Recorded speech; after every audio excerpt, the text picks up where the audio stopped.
दोस्तों नमस्कार। स्वागत है आपका एक बहुत ही धमाकेदार और बहुत ही इंस्पिरेशनल, इसको मैं इंटरव्यू नहीं कहूँगा, एक कोई साक्षात्कार नहीं है ये बिल्कुल एक आम आदमी की आम कहानी है। जो एक आम आदमी आज खास कैसे बना इंश्योरेंस एडवाइजरी के इस बिज़नेस में। जो व्यक्ति हमारे साथ बैठे हैं उनका परिचय मैं आपको ज़रूर दूंगा, लेकिन वो किसी परिचय के मोहताज नहीं हैं। ये आप अच्छे से जानते होंगे। खास करके नोएडा की जितनी भी एलआईसी की ब्रांचेज़ हैं वहाँ पर अपने आप में एक बहुत बड़ा मुकाम हासिल करना बहुत बड़ा एक कंपटीशन होता है। नोएडा जैसे शहर में नंबर वन इंश्योरेंस एडवाइज़र और दूसरा सेलिब्रिटी इंश्योरेंस एडवाइज़र अगर आप किसी को कहेंगे तो वो हैं मिस्टर चितरंजन कुमार, जो हमारे आज के स्पीकर हैं। और इसी यूट्यूब चैनल पर आपको आज हम यहाँ पर सक्सेस स्टोरी लेकर के आए हैं चितरंजन जी की। चितरंजन जी के बारे में जो मुझे पता है, इन्होंने ग्राउंड लेवल से शुरुआत करी। ये किसी जॉब में थे जहाँ से आगे बढ़ के इन्होंने इस बिज़नेस को आगे बढ़ाया और आज की डेट में एमडीआरटी 16 बार एमडीआरटी क्वालिफाई करने के साथ साथ आज ये नोएडा ब्रांच में सीओटी क्वालिफाई कर चुके हैं। तो सबसे पहले चितरंजन जी, बहुत बहुत स्वागत है आपका मेरे यूट्यूब चैनल में, जहाँ पर मेरा पूरा फोकस है कि मैं इंश्योरेंस फैटर्निटी के लोगों को बिल्कुल उन लोगों से रूबरू कराऊं जो ग्राउंड लेवल से आए हैं और जिन्होंने बहुत संघर्ष किया है, जो जिन्होंने एक मुकाम हासिल किया है। तो हम इनकी जर्नी स्टार्ट करते हैं। पहले आप थोड़ा सा अपने बारे में बताइए। आप मतलब ये कमाल कैसे कर पाए यहाँ पर आज। हाँ, आप हमारे लिए, आप मतलब हमारी ब्रांच में 600 इंश्योरेंस एडवाइज़र हैं। दोस्तों मैं आपकी जानकारी के लिए बताऊं, 600 इंश्योरेंस एडवाइज़र्स हमारे नोएडा ब्रांच में हैं और ऐसे बहुत सारे ब्रांच नोएडा में अवेलेबल हैं जहाँ के हर इंश्योरेंस एडवाइज़र वो शायद अपने डीओ से उतना प्रभावित नहीं होगा जितना प्रभावित वो चितरंजन जी से है। तो आप सर अपनी थोड़ा सा लाइफ, जो अर्ली लाइफ आपने कहाँ से शुरुआत किया, इंश्योरेंस एजेंसी में आप कहाँ से आए, आपकी इंश्योरेंस एजेंसी में आने से पहले आप क्या कर रहे थे, उस पर थोड़ा सा आप प्रकाश डालिए। Thank you so much Krishna. आप सच में मेरे मित्र हो और आप बहुत एक्सेप्शनली बहुत अच्छा काम कर रहे हो। और मैंने देखा है आपके यूट्यूब वीडियो वगैरह देखा है, और आप जब भी एलआईसी में कोई नया अपडेट आता है आप उसको पहले ही एनालाइज करके उसको डालते हो पब्लिक के लिए। हम लोग भी कई बार देखते हैं उसको कि कुछ छूट तो नहीं गया जो आप उसमें नया बताते हो। तो मैं आपका वेलकम करता हूँ and thank you so much कि आपके चैनल पे मुझे आपने मौका दिया बोलने का। आपने मुझे परिचय कराया तो मैं वैसे ही इमोशनल हो गया और चूँकि दोस्तों से बात करनी है इसलिए कोई तकल्लुफ़ नहीं करते हैं। एक मीटिंग थी इसलिए थोड़ा तैयार होकर बैठा था। बाकी हम कभी भी बात कर सकते हैं और आप मुझे कभी भी अपने चैनल पे इनवाइट कर सकते हो। ऑन एंड ऑफ कैमरा हम कभी भी एक दूसरे के काम आ सके तो बहुत मुझे खुशी होगी। अर्ली स्टेज में मैं नोएडा में आया था नौकरी करने। कंप्यूटर डिप्लोमा करके आया था तो कंप्यूटर की नौकरी मिल गई थी। और हालांकि वो एक दो तीन नौकरी के बाद मुझे सही नौकरी तक मैं पहुंच पाया था। और मेरा जो खाली समय मिलता 2 से 10 की नौकरी होती थी, सुबह से 2 बजे तक का समय खाली मिलता था। तो उन खाली समय में मैं सोचता था कुछ करूं, और क्या करूं कुछ क्लियर नहीं था। तो मैं ड्राइंग स्केचिंग करता था, कभी ट्यूशन पढ़ाता था, कभी लोगों को कंप्यूटर सिखाता था। उन दिनों नया नया दौर था लैपटॉप खरीदने का, तो लोगों को लैपटॉप चलाने नहीं आता था। तो मैं बहुत सारे ऐसे लोगों के पास जाता था, संडे को उनको अपनी सेवाएं देता था और 5-6 घंटे में उनको लैपटॉप चलाना और बेसिक एमएस ऑफिस चलाना, प्रेजेंटेशन बनाना, पीपीटी, वर्ड, एक्सेल वगैरह, इंटरनेट एक्सेस करना, ये सब सिखाता था। और मुझे बदले में लोग कभी 500 कभी 1000, तो मुझे ये एक पार्ट टाइम इनकम हो जाती थी। उन्हीं दिनों मेरे संपर्क में एक मित्र आए जो मुझसे एलआईसी का प्रेजेंटेशन बनाने के लिए आया करते थे। और बहुत सारे सीए आते थे जो अपने लिए कुछ काम करवाते थे, बहुत सारे अकाउंटेंट आते थे जो, तो मैं ये सब काम करता था उनके लिए फ्रीलांसर की तरह से। तो मुझे उससे फाइनेंस में इंटरेस्ट होता चला गया। ये बात है 2000 की। और 2003 आते आते मुझे लगा कि मैं एलआईसी की एक पॉलिसी कराई थी मैंने, और वो पॉलिसी कराने का प्रीमियम जमा करने गया था और वहाँ पे एलआईसी एजेंसी का बोर्ड लगा हुआ था कि एलआईसी एजेंट बने करके। तो मैंने कहा यार ट्राई। कौन सी ब्रांच ये 25? नोएडा की 25J मेन ब्रांच जो नोएडा में है। तो मैं वहाँ चला गया और मुझे लगा कि यार अप्लाई करके देखते हैं। मैं तो ऐसे फ्री हुई, सुबह से 12 बजे तक का 2 बजे तक का समय खाली मिलता है, तो ड्राइंग स्केचिंग जगह ये कर लेंगे। तो मैं वहाँ एक मिस्टर चमोली थे जो आज भी हमारे इस ब्रांच में हैं, उनके पास गया। तब मैं उनका नाम नहीं जानता था, और मैं उनके पास गया, मैंने कहा मुझे एजेंट बनना है तो क्या करना होगा। तो उन्होंने कहा कि आप फर्स्ट फ्लोर पे हमारे डीओज बैठते हैं, उनके से जाके मिल लीजिए क्योंकि वही एजेंसी देते हैं। तो मैंने कहा ठीक है, मैं किसी पर्टिकुलर किसी से मिलूँ। तो उन्होंने कागज़ पे एक नाम लिख के दिया और मैं ऊपर चला गया। फर्स्ट फ्लोर पे गया तो मैं पहले कागज़ खोलने से पहले मैंने देख रहा था कि कौन है, मतलब इतने सारे लोग बैठे हैं तो किसके पास मैं जाऊँ। तो मुझे जो सबसे डैसिंग, सबसे स्मार्ट, सबसे बढ़िया जो सज्जन दिखे, मैं उनके पास चला गया। और मैं चला गया, और चूँकि सारे ही डेवलपमेंट ऑफिसर थे तो मैं उनके पास चला गया। मैंने कहा पहले रिकमेंडेशन से पहले खुद की उससे देख लेते हैं कौन ज़्यादा अच्छा है, खुद रिसर्च करते हैं। तो मैं उनके पास गया, उनका नाम श्री LK मल्होत्रा था जो मेरे गुरु हैं, और लकीली मेरे वो कागज़ की चिट पे भी उन्हीं का नाम लिखा हुआ था, क्योंकि वो नोएडा के उस समय हीरो थे। मतलब गुड लुकिंग हैं, बहुत स्मार्ट हैं, बहुत नॉलेजेबल हैं, और बहुत सोबर हैं, बहुत अच्छे से लोगों को टैकल करते हैं, हैंडल करते हैं, बहुत अच्छा व्यवहार था उनका। तो मैं उनसे गया और उनको मिला, और मैंने बताया कि मैं LIC एजेंट बनना चाहता हूँ। तो उन्होंने कुछ फॉर्मेलिटीज़ बताई, मैंने पेपर वर्क किया और उसको चलाया। मैं भूल गया, उसके बाद मैं अपने काम में लग गया और मैं भूल गया LIC एजेंट बनने का। लेकिन उसका लाइफ में कुछ ऐसे ऐसे इंसिडेंट हुए 1-2 महीनों में।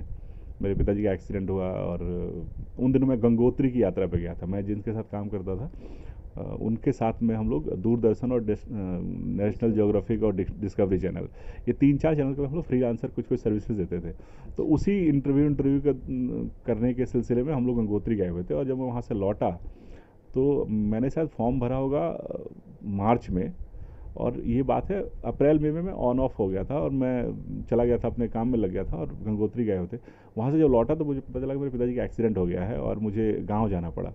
जब मैं गांव गया, और उसी दौरान जब मैंने ट्रेन की यात्रा करी दिल्ली से गांव की, तो मुझे रियलाइज़ हुआ कि मैं अपने घर में सबसे बड़ा हूँ, और पिताजी को अगर कुछ हो जाता है तो ये बहुत बड़ी जिम्मेवारी होगी मेरे ऊपर, जो शायद मेरे कंधे उस समय उतने मजबूत थे नहीं कि मैं संभाल पाऊँ। तो मैंने इस काम को सोचा कि इस काम को सीरियसली करूँगा। हालांकि ये उस समय तुरंत ये एहसास नहीं हुआ था, ये था कि हाँ ये जिम्मेवारी आएगी तो मुझे कुछ करना चाहिए, मुझे अपने कंधों को मजबूत बनाना चाहिए। तो जब मैं वहाँ पहुँचा और जब पिताजी को सकुशल पाया, ठीक थे वो, फिर पटना गए इलाज के लिए, और जब वो पटना में पहुँच के जब पता चला कि वो बिल्कुल ठीक हैं, उसी दौरान मुझे मेरे सर से बात हुई थी और पता चला कि उसके नेक्स्ट डे से मेरे LIC की ट्रेनिंग शुरू हो रहा है। मैं वहाँ से पटना से दिल्ली आया और रेलवे स्टेशन सीधे मैं LIC की क्लास में गया था, और वहाँ से मेरी जर्नी शुरू हुई, और वो ट्रेनिंग किया, उसके बाद एग्ज़ाम दिया, और फिर मैं एजेंट बन गया। सो मैं जुलाई, मेरी एजेंसी आते थे जुलाई 2003 हो गया था, और 13 जुलाई को मैंने पहली पॉलिसी करी थी अपनी। 14 जुलाई, इनफैक्ट जो पहली रसीद मुझे मिली थी वो 14 जुलाई 2003 को मेरी एजेंसी हुई। और लकीली मैं आपको बताऊँ, एक बड़ा कोइंसिडेंस है। 13 जुलाई को मैंने फॉर्म भर के 5 पॉलिसी से अपनी शुरुआत करी थी एजेंसी की। अच्छा, वो पॉलिसियाँ किसकी करी थी आपने? वो एक मेरे मौसा जी थे अच्छा। 2 मेरे कज़न थे, और 3 मेरे कज़न थे, और एक मेरा दोस्त था, बहुत जिगरी यार। तो मैं वो डेट बता रहा था, तो 14 जुलाई जो डेट था वो पहली मुझे रसीद मिली थी, और मेरी शादी उसके ठीक 5 साल बाद 13 जुलाई को 13 जुलाई 2008 को मेरी शादी हुई थी। और वो शादी कंप्लीट होते होते, जैसे प्रपोजल 13 जुलाई से पास होकर 14 जुलाई को मिला था, वैसे ही शादी होके, और 13 जुलाई को मेरी शादी थी और शादी होते होते 14 जुलाई को गया था, तो ठीक 5 साल बाद। अच्छा। तो जैसा इन्होंने बताया, जो पहली इन्होंने 5 पॉलिसी करी उसमें इन्होंने खुद ही राज खोला है भाई। 5 जो थे वो सारे के सारे, कोई मौसा थे, मौसा के लड़के थे, कोई मतलब कुल मिला के वो अपने ट्रस्ट वर्दी लोग थे जो इन पे ट्रस्ट करते होंगे, या फिर इनके कहने पे कर लिया। तो ये सभी की कहानी सेम है दोस्तों।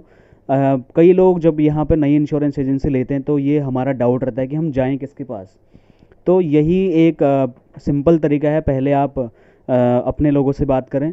तो उसमें भी चित्तरंजन जी का बहुत एक इंटरेस्टिंग वाकया हुआ था इनके साथ, जो इन्होंने अपने सर्कल के लोगों से जब बात करी तो इनको कैसा रिजल्ट मिला वो खुद ही बताएंगे। उसके बाद फिर यहाँ पर हम जानना चाहेंगे सर, जब आप जॉब में थे आप बहुत बढ़िया क्राफ्ट्स भी बना रहे थे।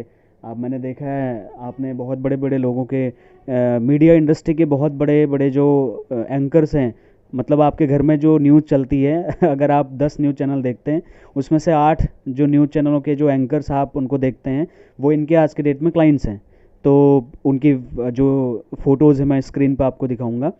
तो मैं यहाँ पे ये जानना चाहता हूँ चितरंजन जी, जब आपने स्टार्ट किया था तो आपको इंश्योरेंस की नॉलेज तो थी नहीं, तो आपने अपने फैमिली सर्कल से स्टार्ट किया, तो आपने एक लॉन्ग टर्म विज़न कैसे देखा? ऐसा कोई इंसिडेंट आपको, अच्छा आपने बताया फादर के बारे में, तो वहाँ से आपको एक दिशा मिली कि आपको सीरियसली इस काम को लेना चाहिए। तो उसके बाद में जब आपने यहाँ पे काम करना स्टार्ट किया, तो एक टाइम पे मेरे साथ भी, सभी के साथ ऐसा होता है कि वो नंबर ख़त्म हो जाते हैं जहाँ पे हम अपनी फैमिली मेम्बर्स को या फिर अपने रिलेटिव्स को बोलते हैं। तो उसके बाद आपने प्रोस्पेक्टिंग कैसे करी? क्योंकि ये बहुत बड़ा प्रॉब्लम है जो इंश्योरेंस एडवाइजर्स पूछते हैं, प्रोस्पेक्टिंग कैसे करें, किसके पास जाएं हम बात करने के लिए। तो स्टार्टिंग में ये बहुत स्ट्रगल रहता है, तो उसमें आप उसमें आपने क्या किया? जैसे कि बताया भी जाता है कि हमारे डीओ ने भी बताया कि एक लिस्ट बनाओ प्रोस्पेक्टिंग की कि किन लोगों को तुम जानते हो और उनसे जाके अप्रोच करो। तो मैंने भी एक लिस्ट बनाई थी और वो लिस्ट कुछ 30 लोगों की थी। मजे की बात कि पहले 5 पॉलिसी के बाद वो 30 लोग गायब हो गए जिनको भी मैंने अप्रोच किया, उन्होंने कहा यार अभी तुम नए हो, थोड़ा सेटल हो जाओ, क्या पता तुम, मतलब उनका किसी ने कहा, किसी ने अनकहे तरीके से मुझे ये समझा दिया कि क्या पता तुम इंडस्ट्री में रहोगे या नहीं रहोगे। और ये अक्सर होता भी है, बहुत सारे इंश्योरेंस ज्वाइन करते हैं और वो 5 10 15 अपने रिश्तेदारों की पॉलिसी कर देते हैं और उसके बाद वो गायब हो जाते हैं। इसमें तीनों का नुकसान है, LIC का भी, एजेंट का भी और पॉलिसी होल्डर का भी। तो मैंने भी जब ऐसे किया और 5 पॉलिसी हो गई, उसका 6ठी पॉलिसी किसको करूं? तो फिर मैं किसी को ट्यूशन देता था कंप्यूटर की उनको जाके मिला, उनको समझा, मैं चूँकि गुरु था और वो मेरा शिष्य था, हालांकि उम्र में बड़े थे, लेकिन उन्होंने चलो इज्जत ख्याल रखते हुए एक पॉलिसी और करा ली, 6 पॉलिसी हो गई। 7वीं पॉलिसी कैसे करूँ? तो पहले दिन मेरे साथ एक इंसिडेंट हुआ था। जब मैं 5 पॉलिसी लेके गया था ना, तो मैं किसी बस में बैठा था और मैं कहीं जा रहा था और मेरे बगल वाली सीट पे एक सज्जन बैठे थे। मैं बड़ा एक्साइटेड था और उनको अपने LIC की जर्नी के स्टार्टिंग को बता रहा था। और मैं आपको बताऊं, वो आज भी मेरे बड़े अच्छे मित्र हैं और उनको हिंदी बोलने नहीं आती है, मतलब वो उनकी पढ़ाई शायद बाहर वार हुई है, तो वो हिंदी बोलने में बहुत टूटी फूटी हिंदी बोलते हैं और मुझे बहुत टूटी फूटी अंग्रेजी आती है। तो वो अंग्रेजी बोल रहे थे और मुझे अंग्रेजी बोलने नहीं आती थी। तो हम दोनों ने कैसे भी 1 घंटे का रास्ता था और हमने टूटी फूटी तरीके से मतलब एक दूसरे को विचारों को एक्सचेंज किया और मुझे ये समझ में आ गया कि उनकी एक बेटी है और उनको एक न्यू बॉर्न बेटा हुआ है और वो एक अच्छी नौकरी करते हैं और वो दिल्ली में, यहाँ से नोएडा से बहुत दूर, करीब 40 किलोमीटर दूर दिल्ली में कहीं रहते हैं। तो उन्होंने मुझे इनवाइट किया, तो मैंने उनका एड्रेस, फ़ोन नंबर लिया और उनका एड्रेस लिया और हम उतर गए। जब हम चले गए तो मैं, एक अच्छी बात क्या थी कि मैंने प्रेजेंटेशन बनाना सीख लिया था। मैं किसी के पास ब्लैंक नहीं जाता था कि मैं ये जाके, वो 5 लोगों के अलावा मैंने बल्कि उन 5 लोगों को भी मैंने प्लान समझाया था। क्योंकि मैं मतलब चीज़ों को थोड़ा परफेक्शन तरीके से करने की कोशिश करता हूँ। तो मैं ये नहीं कि तुम मेरे गुडविल पे पॉलिसी करा लो, मैं चाहता कि मैं वर्थ पे, मतलब इस प्रोडक्ट में वर्थ है इसलिए कराओ। तो मैंने उनको प्रेजेंटेशन बना के कोरियर किया और तब उनकी वाइफ का फ़ोन आया, वो जो बस में मुझे मिले थे, और उनका फ़ोन आया कि आप मुझे आके मिलो घर पे। और उन्होंने मुझे समय दिया कि आई थिंक 11 बजे का समय दिया था सुबह, और नेक्स्ट डे मैं 11 बजे पहुंचने वाला था। मैं 10 बजे पहुंच गया था वहाँ पे। फिर मैं 10 से 11 बजे घूमता रहा। यानी कि और 11 बजे का टाइम दिया, 1 घंटा पहले मैं एक्साइटेड था, सुबह एक्साइटेड था क्योंकि 7वां में मिल नहीं रहा था। और तो मैं मतलब मैंने बहुत होमवर्क किया था, करीब 20-25 पन्ने का प्रेजेंटेशन बनाया था। मतलब एक आदमी के लिए 3-4 तरीके का प्लान। कोमल जीवन पॉलिसी उन दिनों होती थी और बच्चे के लिए कोमल जीवन पॉलिसी से अच्छी कोई पॉलिसी नहीं थी उस समय। तो मैंने, मेरे डीओ ने जैसे बताया था, हालांकि बाद में मुझे लगा कि उससे बेहतर पॉलिसियाँ हम प्लान कर सकते हैं, मतलब पॉलिसी को एक रॉ मटेरियल की तरह इस्तेमाल करके और उस पॉलिसी में अच्छा निकाला जा सकता है, उसके मोड चेंज करके, उसका टेन्योर चेंज करके, उसमें सम एश्योर्ड कम या ज़्यादा करके, कॉम्बिनेशन बना के। खैर ये बात की बात है। तो उन दिनों मुझे जो पता था उसमें मैंने 3-4 प्रेजेंटेशन बनाए और वो हर घर के चारों मेंबर के लिए अलग अलग बनाए, फिर कॉम्बिनेशन बनाए, ऐसे करके मैंने 20 पन्ने का कोई प्रेजेंटेशन बनाया था और मैं 10 बजे पहुंच गया। मैं 10 से 11 कैसे काटा मैंने, आप सोचो। मैं उस घर का, आदमी का घर देख रहा हूँ कि ये आदमी का घर है और ये उसका गेट है, और मैं उसके गेट के सामने नहीं दिखूँ कि ताकि वो उसको मैं दिख ना जाऊँ, और मैं इधर उधर घूमता रहा। 10 बज के जब 55 मिनट होता, मैं उसके घर गया और उनके घर पे जाके मैंने बेल दबाई और जैसे उन्होंने दरवाज़ा खोला, उन्होंने अपनी घड़ी देखी और ये सो प्रॉम्प्ट। सो मैंने कहा ये सर क्योंकि मैं बस से गया था तो मुझे पता नहीं था कितना टाइम लगने वाला है, तो मैं पहले पहुंच गया और मैंने उनको प्रेजेंटेशन दिखाया और मैं 11 बजे गया था और मैं शाम को 4 बजे निकला था।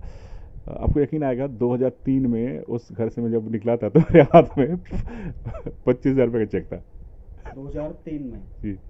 और मेरी जो पहली 5 पॉलिसी थी उसका कुछ एवरेज प्रीमियम 3,000 हुआ, 3,000 के आसपास था।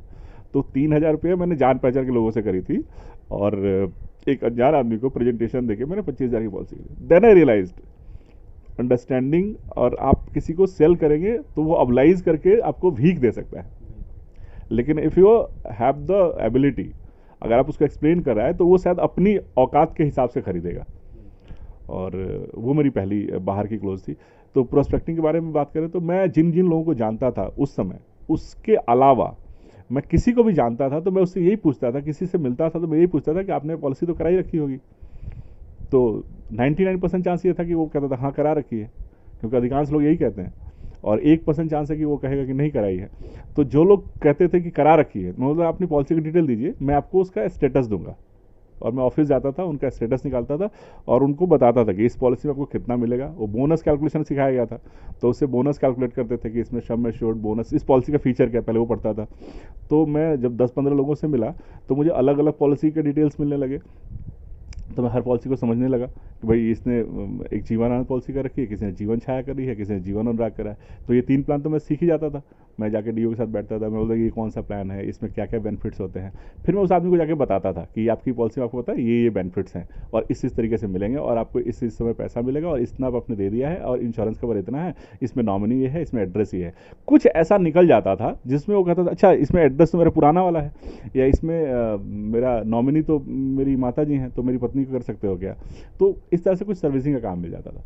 मैं उसे एड्रेस अपडेट कराता था, मोड चेंज कराता था, कुछ ऐसा करता था जिसकी वजह से मुझे LIC ऑफिस जाना पड़े या उससे दोबारा मुझे मिलना पड़े, और इस तरह से मैं शुरू करता था। और जो 1% लोग कहते थे कि मुझे पॉलिसी नहीं कराई है, उनको मैं बोलता था कि वो पॉलिसी कराने के लिए। लेकिन 99% वालों पर ज़्यादा फोकस होता था। मैं उनको एक फाइलिंग वाइलिंग करके प्रॉपर देता था कि मैं अपने पेपर्स कैसे संभाल के रखता हूँ, वैसे उनको संभाल के रखता था। मैं आपको दिखा सकता हूँ, मैं इस तरह से एक फाइल, ये तो रिफाइंड फॉर्म है, इसका एक मतलब प्रिलिमिनरी फॉर्म होता था। मतलब इनिशियल स्टेज में मैंने भी एक फाइल बनाई थी जिसमें मैं बना के देता था कि आपका इंश्योरेंस कितना है, आप कितना प्रीमियम भरते हैं, कब मिलेगा, कितना मिलेगा, और उसके बेनिफिट्स क्या हैं, 2-3-4 लाइन में ऐसे लिख के। तो उससे बड़ा प्रभावित होता था। तो बोलता था तुम्हारी कोई फीस वीस, मैंने कहा सर फीस वीस तो नहीं है, आप एक पॉलिसी करा लीजिए, इसका टेक केयर मैं करूँगा और मैं आपको इस प्रॉपर सर्विसेज दूंगा, कभी कोई दिक्कत नहीं। तो इस तरह से मैंने पॉलिसी करनी शुरू करी। तो पहले साल मैंने पार्ट टाइम करके कुछ जुलाई से मार्च तक मैंने कुछ 38 से 40 पॉलिसी करी थी। तो बहुत ही अच्छी शुरुआत आपने करी। 7वीं पॉलिसी काफ़ी इंटरेस्टिंग थी आपकी, जहाँ से आपको मोटिवेशन भी मिला होगा, क्योंकि 25,000 रुपये का प्रीमियम उस टाइम पे बहुत बड़ा मोटिवेशन आपको मिला।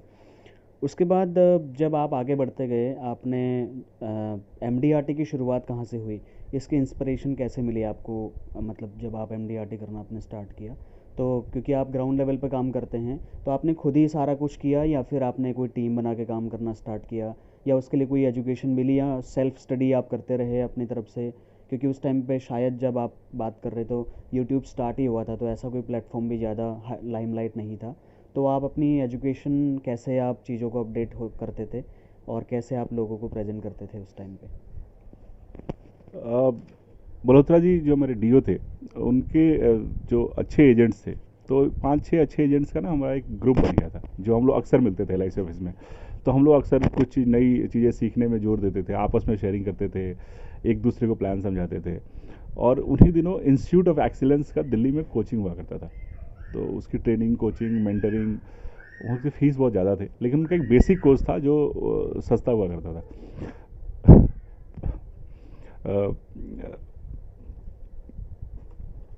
7-8 हज़ार रुपये की फ़ीस होती थी, 2 या 3 दिन का कोर्स होता था, और वो बेसिक कोर्स कहलाता था। मुकेश जोशी सर देते थे। मैं उस कोर्स से इतना प्रभावित हूँ, और इतना मतलब वो कोर्स मेरा फेवरेट है कि मैं साल में 2 बार चला जाता था सेम चीज़ पढ़ने। मतलब आपको कैसा लगे, एक ही चीज़ आप बार बार पढ़ रहे हो, तो वो कुछ तो बात होगी। हाँ, वो क्लास करके जब हम आते थे तो हम एक तो मोटिवेट रहते थे, स्किल्ड रहते थे, और कुछ करने की प्रेरणा भी मिलती थी उस कोर्स को करने के बाद। तो वो एक जरिया था। दूसरा, हमारे कुछ मित्रों का जो सर्कल था वो अच्छा बन गया था। तो आपके सर्कल आपको बहुत डिसाइड करता है कि आप कहाँ जाएंगे। अच्छे लोगों के साथ सर्कल था। मेरे सर्कल में कोई भी अल्कोहल नहीं लेता, मेरे सर्कल में कोई भी, उस समय जो सर्कल था जो आज भी है, कोई सिगरेट नहीं पीता, उनमें से कोई बैंकॉक नहीं गया आज तक। मतलब आजकल टेस्टिमोनी में लोग ये भी गिनाते हैं, तो बैंकॉक गया हूँ, हम में से कोई नहीं गया। और हमने ये तय किया है कि शायद दुनिया का आखिरी प्लेस होगा जब हम के बाद जाने के बारे में सोचेंगे। मतलब बैंकॉक कोई बुरी जगह नहीं है, सिर्फ इसलिए क्योंकि बदनाम है, इसलिए मैं कह रहा हूँ। तो ये अच्छा एक सर्कल था, और उस सर्कल में हम लोग इंश्योरेंस के बारे में डिस्कस करते थे, कैसे प्रोस्पेक्ट ढूंढे, किस तरह से प्रोस्पेक्टिंग करें, किस तरह से क्लाइंट प्रेजेंटेशन करें, तो एक दूसरे को। उसमें मैं मेंशन करूंगा, मेरे एक दोस्त हैं PC Pancholi, was a good listener and मतलब इतना अच्छा मोटिवेटर है, और उसने मुझे बहुत मोटिवेट किया लाइफ में। मतलब सबकी लाइफ में एक रेंचो होता है, वो मेरी लाइफ का रेंचो है। तो कहाँ थे हम लोग? हाँ जी, जहाँ पे आपको मोटिवेट हाँ, करना है। तो ये बात है ट्रेनिंग की। और मैं एमडीआरटी की जहाँ तक बात है, तो एमडीआरटी 2007 में यूलिप का दौर आया था। यूनिट लिंक पॉलिसियाँ, हिंदुस्तान के जो इन्वेस्टर थे उनको नहीं पता था यूनिट लिंक इंश्योरेंस पॉलिसी क्या होती है, उनको ये नहीं पता था शेयर मार्केट में निवेश कैसे किया जाता है। एलआईसी सहित देश की लगभग हर बड़ी इंश्योरेंस कंपनियों ने यूलिप पॉलिसियाँ लॉन्च करी, और उसमें ये बताएगा कि यूलिप में चूंकि फ्री होता है, तो ये बताएगा कि आप कुछ साल प्रीमियम भरो और उसके बाद मत भरो, और आपको एक अच्छा खासा पैसा मिलेगा। उन दिनों शेयर मार्केट बहुत उफान पे था, 2005, 6, 7 में शेयर मार्केट लगातार ऊंचे जा रहा था, ऊपर जा रहा था, और उसको प्रोजेक्ट करके ये बताएगा कि इससे अच्छी खासी वेल्थ क्रिएट किया जा सकता है। हालांकि वो संभव नहीं हो सका, क्योंकि 2008 में रिसेशन आया और 8-9 में मार्केट काफ़ी नीचे रहा, तो लोगों को उतना प्रॉफिट तो नहीं मिला, लेकिन हाँ फिर भी मतलब नुकसान नहीं हुआ था, फायदा ही हुआ था। तो उन दिनों यूलिप पॉलिसियाँ बाजार में आई, और सबने यूलिप पॉलिसियों को मिस सेल करके, मिस सेल ही कहूँगा, क्योंकि न क्लाइंट समझता था ना एजेंट समझता था। एजेंट को लगता था ये पॉलिसी में इतना बताएंगे और इतना मिल ही जाएगा, वो प्रोजेक्टेड वैल्यू था मार्केट के हिसाब से, और उस तरह से सबने पॉलिसियाँ करी। एलआईसी में भी कुछ पॉलिसीज थी, यूलिप पॉलिसी, प्राइवेट कंपनी में पॉलिसी, जो प्राइवेट कंपनी के इंश्योरेंस एजेंट या एलआईसी के इंश्योरेंस एजेंट, सबने करी थी पॉलिसी, और मार्केट बेस्ड थी, और वो मार्केट के हिसाब से। तो उन दिनों काफ़ी अच्छा प्रीमियम कलेक्शन हुआ। एक दौर ऐसा आया था उस समय, 2007 मार्च की या 8 मार्च की बात है, कि लोग कहने लगे कि यार हमारे लिए भी एक फॉर्म रखना। और जैसे लगता था कि एक दौर था एलआईसी का 1991 में, जब जीवन श्री पॉलिसी बिकती थी खूब। मतलब लोग जो आदमी अफोर्ड कर सकता था वो जीवन श्री पॉलिसी जरूर लेता था। मतलब जिसकी हैसियत 25,000 प्रीमियम देने की थी 2000 के ज़माने में, वो जीवन श्री पॉलिसी लेता था। वही दौर 2007 में मनी प्लस, फ्यूचर प्लस और मार्केट प्लस के साथ हुआ, और लोगों ने खूब पैसा लगाया। और 2008 के फरवरी मार्च में हमें पता चला कि हमने एमडीआरटी क्वालिफाई कर लिया है। मतलब जनवरी 1 से लेके 31 दिसंबर 2007 के कैलेंडर ईयर में हमने एमडीआरटी का टारगेट क्वालिफाई कर लिया, लेकिन किसी को पता नहीं था। जब अगले साल 2008 में वो ऑफिस से एक ब्रोशर छपा, उसमें अपनी फोटो लगी, तब पता चला कि एमडीआरटी हुआ। तब जानने की इच्छा हुई कि एमडीआरटी होता क्या है और इसके टारगेट क्या थे। तो इस तरह से एमडीआरटी की शुरुआत हुई। लेकिन हाँ, उस साल एमडीआरटी बहुत लोग हुए थे। अगले साल 2008 वाले कैलेंडर में मेरे ब्रांच से कोई एमडीआरटी नहीं था, अक्टूबर तक नहीं था। तो अक्टूबर तक, उससे पहले मैंने बीच में एक बार पंजाब सिंह जी का एक ट्रेनिंग अटेंड किया था। उसमें उन्होंने बताया था, एक लाइन कही थी जो मेरे डायरी में शायद सबसे ऊपर लिखा हुआ है, once MDRT lifetime MDRT. मतलब अगर आपने एक बार एमडीआरटी कर लिया तो आपको जीवन भर एमडीआरटी करनी चाहिए, ये आप कर सकते हैं। और ऐसे भी कहा जाता है, जो काम आप एक बार कर सकते हैं उसे आप 2 बार कर सकते हैं, और जो काम 2 बार किया जा सकता है उसे बार बार किया जा सकता है, और जो काम एक आदमी कर सकता है वो दूसरा आदमी कर सकता है, और जो काम 2 लोग कर सकते हैं वो तो सब सारे ही कर सकते हैं। सो मैंने ये लाइन को मोटिवेशन के रूप में लिया। पंचोली ने मेरी हेल्प की, हम लोगों ने वो मुझे लगातार मोटिवेट करता रहा कि तू कर सकता है, तू कर सकता है, तू कर सकता है। और 31 दिसंबर 2008 को मैंने एमडीआरटी दूसरी बार क्वालिफाई कर लिया। और उसके बाद से लगातार होता गया, टाइम को थोड़ा कम करता चला गया, दिसंबर की बजाय नवंबर, अक्टूबर।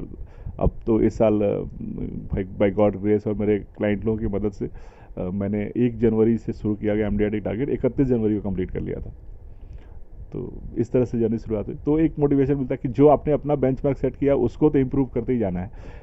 तो मैं कभी किसी और को नहीं देखता, मैं अपने परफॉर्मेंस को देखता हूँ कि लास्ट ईयर मैंने क्या किया और इस साल क्या किया। तो लास्ट ईयर जो काम मैंने 30 दिन में किया था, मैं इस काम को इस साल 29 दिन में करूँगा या 28 दिन में करूँगा। 10 में से 9 बार हो जाता है कि हासिल हो जाता है, कई बार नहीं होता है, तो उस समय आपको मोटिवेट रहना पड़ता है। और तो यहाँ पर जब आप काम करते हैं, अपनी आप वर्क लाइफ बैलेंस, मतलब आप फैमिली और अपने काम को कैसे आप मैनेज करके चलते हैं, वो थोड़ा बताएं। इंश्योरेंस एजेंट का अधिकांश काम सैटरडे संडे को होता है, लोग फ्री होते हैं, वीकडेज में कोई मिलना नहीं चाहता, या मिलता है तो ऑफिस से मिलता है। और हम जो काम करते हैं वो पर्सनल फाइनेंस का मामला है। तो पर्सनल फाइनेंस में बेसिकली लोग ऑफिस में या किसी ग्रुप वाली जगह में जहाँ पे ज़्यादा लोग हों वहाँ डिस्क्लोज नहीं करना चाहते अपने पर्सनल डिटेल्स। तो मैं भी प्रेफर करता हूँ कि या तो अपने ऑफिस में या उनके ऑफिस में मीटिंग की जाए, या उनके घर पे उनके घर पे मीटिंग की जाए जहाँ उनकी फैमिली भी हो। तो मैं सैटरडे संडे मेरा पैक रहता है, तो मैं अपने परिवार को सैटरडे संडे का समय नहीं दे पाता हूँ। तो मैंने अपने घर वालों को बोला हुआ है कि तुम लोग सैटरडे संडे को सैटरडे संडे मत समझो, उसको मंडे ट्यूसडे समझो। हम लोग ट्यूसडे से लेकर थर्सडे तक मैं फ्री हूँ, और उस समय जहाँ तो अपने फैमिली को मैंने अपना कैलेंडर बदल लिया है, और मेरे फैमिली के लिए जो समय है वो ट्यूसडे से लेकर थर्सडे है। ट्यूसडे, वेडनेसडे, थर्सडे, ये 3 दिन में कहीं भी वो जाना चाहें, किसी भी इवेंट में अगर मुझे कोई बुलाए तो मैं अधिकांश चांस है कि मैं उस दिन पहुंच जाऊंगा। और इसीलिए शायद मैंने आपको अपने इंटरव्यू के लिए भी मंगलवार का समय दिया, क्योंकि सैटरडे संडे मैं काम करता हूँ, मंडे मैं डेस्क वर्क निपटाता हूँ, और ट्यूसडे वेडनेसडे कंपेरेटिवली मैं फ्री रहता हूँ। तो इस तरह से फैमिली लाइफ बैलेंस हो जाता है। और हम जॉइंट फैमिली है हमारी, छोटा भाई साथ में रहता है, उसकी फैमिली है। तो कई चीज़ें जब मैं संडे को नहीं होता हूँ वो संडे को होता है, वो वीकडेज़ में नहीं होता क्योंकि नौकरी करता है, तो मैं वीकडेज़ में घर पे होता हूँ, मैं समय दे देता हूँ, तो ये अच्छा बैलेंस बन जाता है। तो यहाँ पर एक से बढ़कर एक आइडियाज़ आप लोगों को मिल रहे होंगे। अब इसमें एक बहुत ही इम्पोर्टेंट फैक्टर आता है आज के डेट में। जब चित्तरंजन जी ने काम करना स्टार्ट किया था, आज के डेट में आप फुल टाइम एक एमडीआरटी, एक सीओटी एजेंट के तौर पे जाने जाते हैं। तो आपको क्या लगता है कि मतलब आपको सिर्फ, क्या आप एलआईसी ही पॉलिसी बेचते हैं, या फिर आपको लगता है कि आपको एक पूरा फाइनेंशियल पोर्टफोलियो मैनेज करना चाहिए क्लाइंट का, एक तरीके से पूरा फाइनेंशियल एडवाइजरी का काम करना चाहिए, या फिर आपको सिर्फ एक कंपनी के साथ आगे बढ़ना चाहिए? आपको क्या लगता है, आप क्या कैसे करते हैं? देखिए, जब हम क्लाइंट के साथ होते हैं ना, तो क्लाइंट को नहीं मतलब कि आप एलआईसी से हैं, एचडीएफसी से हैं, आप फलाना किसी कंपनी से हैं। वो आपको एक मैं उसको जो इंट्रोड्यूस करता हूँ, मैं उसको एक सॉल्यूशन प्रोवाइडर के रूप में अपने आप को उसके सामने रखता हूँ कि उसके लाइफ के क्या गोल्स हैं और उसके पास क्या रिसोर्सेज हैं। मतलब आप कितना पैसा कमाते हैं और आपके जीवन में क्या क्या गोल है, आप तो अचीव करेंगे ही किसी ना किसी तरीके से। तो मैं उसको थोड़ा आसान बनाने की कोशिश करता हूँ कि लाइफ में जो चीज़ आपको नहीं दिख रहा वो दिखाऊं। और उसमें तो आता है वो फाइनेंशियल प्लानिंग। और फाइनेंशियल प्लानिंग में ज़रूरी नहीं कि हर चीज़ वो एलआईसी की पॉलिसी से ही फिट बैठे। अब मान लीजिए किसी की बेटी 21 साल की है और वो एमबीए करने जा रही है, अगले 2 साल में उसका ग्रेजुएशन कंप्लीट होगा और वो एमबीए करने के लिए चाहिए, तो 2 साल में एलआईसी की कोई पॉलिसी मैच्योर नहीं होती। So I will not recommend him कि आप एलआईसी पॉलिसी लीजिए। मैं उससे कहता हूँ कि आप बैंक एफडी कर लीजिए, ताकि 2 साल बाद ये पैसा आपके काम आए और उस पैसे को आप अपनी बेटी की पढ़ाई के काम ला सकें। लेकिन अब आता है फाइनेंशियल रोल। ये कोई एडवाइस कर सकता है कि 2 साल के लिए पैसे की ज़रूरत है तो आपको बैंक एफडी करना चाहिए। तो फिर इंश्योरेंस एडवाइज़र और हम जैसे लोगों की क्या ज़रूरत है? तो मैं उसको सलाह देता हूँ कि अगर मैं उसकी जगह बैठा हूँ तो मैं बोलता हूँ कि आपको किसी हाइब्रिड म्यूचुअल फंड में पैसे डालना चाहिए, या किसी म्यूचुअल फंड में डेट ओरिएंटेड या लिक्विड फंड टाइप की चीज़ में डालना चाहिए। एफडी में उसमें क्या अंतर होगा? टैक्सेशन का अंतर होगा। अगर उसने 10 लाख रुपये रखे हुए हैं और 2 साल में 1 लाख रुपये इंटरेस्ट आने वाला है, तो एफडी से अगर उस पर 1 लाख इंटरेस्ट आएगा तो उस पर उसको 30% टैक्स देना पड़ेगा। लेकिन अगर वही वो इक्विटी म्यूचुअल फंड से पैसा आएगा, हाइब्रिड म्यूचुअल फंड से पैसा आएगा, तो हो सकता है उसको शायद 10% टैक्स देना पड़े या शायद टैक्स ना देना पड़े। तो उसका 1 लाख रुपये जो 30,000 रुपये टैक्स के रूप में कट जाने वाला, तो वो 30,000 रुपये बचा सकता हूँ, और इसलिए वो मेरी सेवाएं लेता है। तो मैं पूरी फाइनेंशियल प्लानिंग के रूप में करता हूँ। जो चीज़ें उसको इंश्योरेंस के थ्रू, जैसे उसके बच्चे, अगर उसके बच्चे की एज, उसी बेटी की एज 2 साल होती और वो उसको एमबीए कराना चाहता है और कराने की इच्छा रखता है, पढ़ाने की इच्छा रखता है, हर माँ बाप चाहता है, तो उसका 21 साल का गोल है, तब मुझे वो सजेस्ट करता हूँ कि डोंट पुट इन एफडी। क्योंकि 21 साल में एफडी में जितना पैसा आपका पैसा बढ़ेगा, वो पैसा आपका एफडी में इसलिए कम होगा क्योंकि इन्फ्लेशन उससे ज़्यादा बढ़ रहा है। आपका पैसा एफडी में 5% बढ़ रहा है और इन्फ्लेशन 6.5% है। तो आपका 10 लाख हो सकता है 20 लाख हो, आपके इस पढ़ाई का खर्चा जो आज 10 लाख है वो उस समय 25 लाख हो चुका होगा, तो आपको तो 5 लाख कम पड़ जाएगा। तो आप उस पैसे को और इक्विटी म्यूचुअल फंड में डाल दिया, कल मार्केट गिर भी सकता है, बढ़ भी सकता है। म्यूचुअल फंड से हो सकता है पैसा 50 लाख बन जाए, लेकिन अगर उसे कल कुछ हो जाए तो वो पैसा उसकी फैमिली का जो बच्चे के पढ़ाई के लिए रखा हुआ है वो आज का इस्तेमाल हो जाएगा आज की ज़रूरतों में, तो उसके बच्चे का ड्रीम पूरा नहीं होगा। तो मैं कहता हूँ आप 10 लाख में से 9 लाख म्यूचुअल फंड डालो और 1 लाख में जीवन लक्ष्य में डालो, और वो जीवन लक्ष्य कॉम्बिनेशन बना सकते हैं हम लोग, क्योंकि वी नो द प्रोडक्ट। तो अगर कुछ क्या होगा, इस 9, अगर 10 लाख से 50 लाख बनता तो 9 लाख से 45 लाख बनेगा, 5 लाख डिपॉजिट होगा, लेकिन ये 1 लाख जो हर साल डाल रहा है इससे 10, 20, 50 लाख रुपये बन जाएगा। और अगर कुछ हुआ, कुछ बुरा हुआ, तो म्यूचुअल फंड वाला पैसा हो सकता है घर के यूज में आ जाए, लेकिन जीवन लक्ष्य से एक हर साल इनकम आएगी और उसकी वो मैच्योरिटी जो 20-25 लाख आने वाली तो वो गारंटेड रहेगी। सो अलग अलग नीड के लिए अलग अलग प्रोडक्ट हो गए। तो हर चीज़ जो LIC में फिट नहीं होती है उसको ज़बरदस्ती फिट करने की कोशिश नहीं करते। तो अलग अलग फाइनेंशियल प्रोडक्ट आपको पता होना चाहिए। म्यूचुअल फंड्स भी, म्यूचुअल फंड सही है इसका मतलब ये नहीं कि हर चीज़ के लिए सही है, लोग इसको थोड़ा अलग ले लेते हैं। इसके लिए तो फिर तो अगर आप टैग लाइन को ही मान के चलें तो फिर तो सबसे पहले लाइफ इंश्योरेंस को ही मानिए, वो भी टैग लाइन है और ये सही भी है। ये दोनों ही लाइन बहुत सही लिखी गई हैं कि सबसे पहले लाइफ इंश्योरेंस और उसके बाद म्यूचुअल फंड सही है। लेकिन without life insurance mutual fund is not सही, वो तब तक सही नहीं है। मतलब रसगुल्ला एक बहुत अच्छी मिठाई है, बहुत टेस्टी लगती है, मेरा तो फेवरेट है, लेकिन अगर मुझे डॉक्टर बोले कि आपको शुगर है तो मेरे लिए फेवरेट होके भी मुझे नहीं खानी चाहिए। सो इसीलिए आपका रोल आता है आपका फाइनेंशियल एडवाइजर का कि आपको पैसे तो डालने ही है, कहीं ना कहीं डालना ही है। आप शायद 3 चीज़ें जानते हो, मैं शायद चौथी चीज़ बता सकता हूँ आपको। सो इसलिए यू टेक माई सर्विसेज। तो यही चीज़ चितरंजन जी को और इंश्योरेंस एडवाइज़र से खास बनाती है। ये सिर्फ LIC एजेंट के तौर पे काम नहीं करते, ये एक फाइनेंशियल एडवाइज़री करते हैं जिसमें पूरा फाइनेंशियल प्लानिंग करते हैं। जो मैं इनका ब्रोशर देख रहा था इसमें इन्होंने लिखा हुआ है इनके पास life insurance, income tax, finance, all mutual funds, SIP, ELSS, PMS, bonds और बहुत सारी सर्विसेज ये अपने क्लाइंट्स को देते हैं। ये इनकी एक अचीवमेंट शीट है जिसमें बड़े बड़े लोगों ने इनको, इसको थोड़ा सा बताइए। इस सीट के बारे में बताऊं आपको। जैसे हम किसी क्लाइंट के पास जाते हैं, हम उसका KYC करते हैं। सो KYC क्या है? Know your customer. आप जिस भी कंपनी के पास उसका प्रपोजल फॉर्म सबमिट कर रहे हैं, चाहे आप म्यूचुअल फंड में, चाहे वो लाइफ इंश्योरेंस में, चाहे वो पोस्ट ऑफिस में या कहीं भी, तो आप KYC करते हैं। बैंक में भी जाते हैं तो KYC देना होता है आपको, पैन, आधार, मतलब आपका आइडेंटिटी, आपका एड्रेस वगैरह वगैरह। सो मैंने ये बनाया हुआ है नो योर लाइफ एडवाइजर। सो आप मतलब अपना KYC तो मुझे दे रहे हैं, मेरा KYC भी तो रखिए।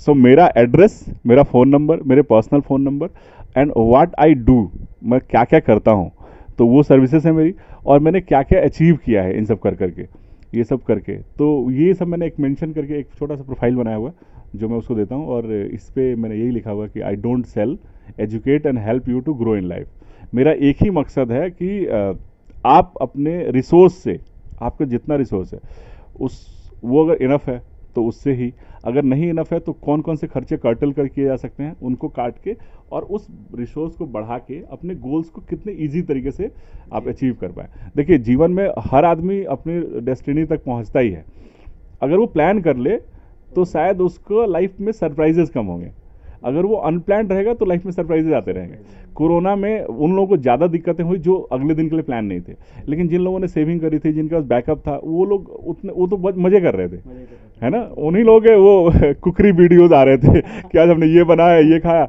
और बहुत सारे लोग ऐसे थे जो जद्दोजहद कर रहे थे सड़कों पे अपने घर जाने के लिए, क्यों? क्योंकि उनके बैकअप नहीं था। ये लेसन सबको ही, सबकी लाइफ में काम आता है। चितरंजन जी, कोई ऐसा इंसिडेंट जब आपने किसी को अप्रोच किया हो इंश्योरेंस के लिए और काफ़ी मेहनत भी करी हो, जैसे हम लोग डे टू डे लाइफ में प्रोस्पेक्टिंग करते हैं, फॉलोअप्स लेते हैं, मीटिंग्स करते हैं और फिर फॉलोअप्स होते हैं, तो ऐसा कोई इंसिडेंट जहाँ पर आपने बहुत मेहनत करी हो और लास्ट में मना हो गया हो XYZ रीज़न से, तो आपने उस सिचुएशन को कैसे हैंडल किया? मतलब उस ना को आपने हाँ में कन्वर्ट कैसे किया, या वो अगर ना ही था तो आपने उससे कैसे अपने आप को ओवरकम किया? ऐसा कोई खास कोई आप इंसिडेंट बताना चाहेंगे?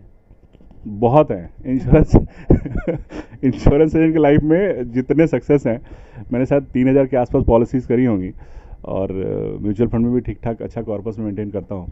बट इसके बावजूद भी मैंने, मुझे लगता है कि 3000 के मुकाबले लगभग 10,000 लोगों की ना सुनी होगी मैंने। और बताओ अगर किसी के घर में मैंने पॉलिसी करी हुई तो उसके आजू बाजू वाले घर वाले ने ना ही बोला होगा लेकिन हाँ, फिर भी मोटिवेट तो रहना ही पड़ता है। अब आपको मेरे ठीक पीछे एक फ़ोटो दिख रही है, 2 फोटो दिख रही है, एक दीपक चौरसिया जी की है और एक मिलिंद खांडेकर जी हैं। देखिए उनका नाम मुझे याद करना पड़ रहा है क्योंकि वो मेरे क्लाइंट नहीं है। तो दीपक चौरसिया जी का याद है, और देखिए वो मेरे पीछे लगे हुए हैं। तो इन दोनों लोगों का ये स्केच मैंने खुद बनाया था। दीपक जी आपके क्लाइंट हैं? दीपक चौरसिया जी मेरे क्लाइंट। चौरसिया जी के बारे में हाँ, मैं उनको अपनी सर्विसेज देता हूँ।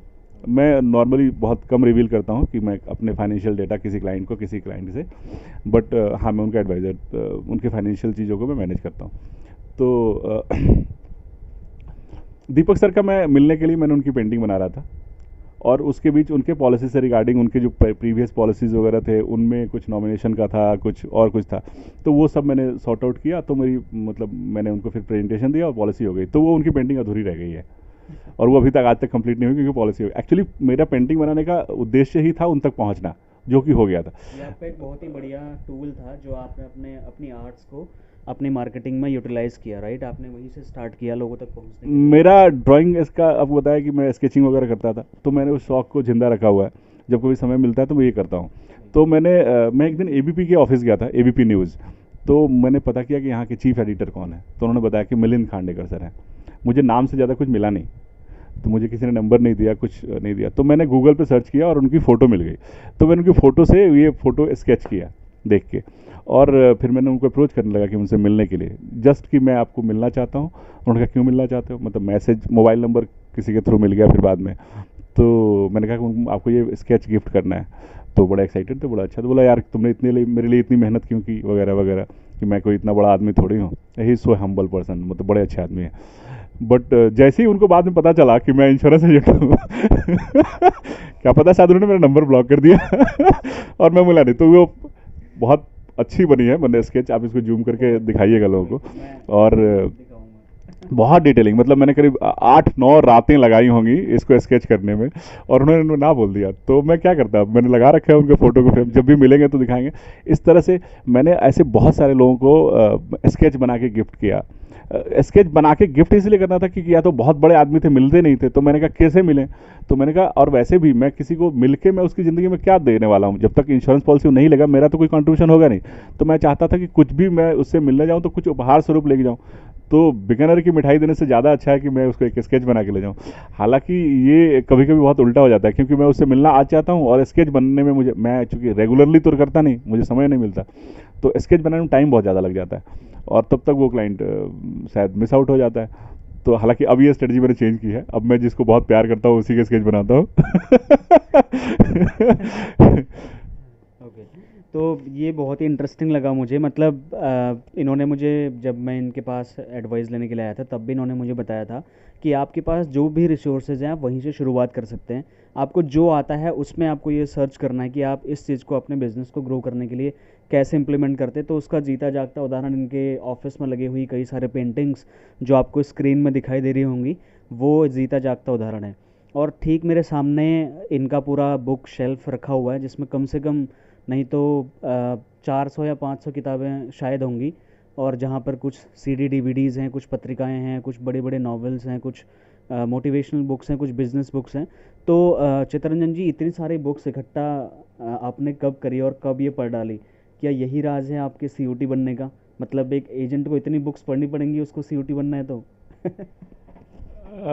पढ़िएगा तो अच्छा रहेगा। कहते हैं किताबें सबसे ज़्यादा सिखाती हैं, और किताब जब आप किताब पढ़ने के नज़रिए को छोड़ दीजिए 1 मिनट के लिए। मैं आपको बोलूँ आपकी किताब लिखो, तो आप कैसी किताब लिखोगे? बेस्ट लिखना चाहोगे ना अपना।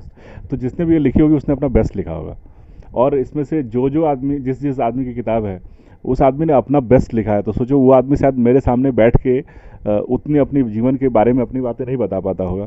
मैं तो थोड़ा इमोशनल आदमी हूँ, तो आपको सब कुछ बता दूंगा, और कई बार सॉरी मुझे माफ़ कीजिएगा, मैं बड़ा इमोशनल हो जाता हूँ और वो बड़ा स्क्रीन पे बहुत बुरा लगता है।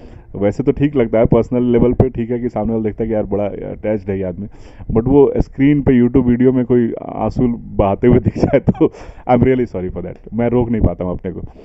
तो किताबें बहुत ज्ञान देती हैं आपको, और आप जब डीमोटिवेटेड होते हैं तो यही सहारा होती हैं। तब आपको कोई या तो आपका कोई दोस्त आपको और दारू नहीं पीने वालों के लिए तो और बड़ी मुश्किल है, वो शाम को फिर एंजॉय कैसे करें, मतलब कैसे अपने आप को मोटिवेट करें। तो या तो उनके दोस्त होते हैं, फिर किताबें होती हैं, या फिर उनका अपना पर्सनल हॉबी होता है।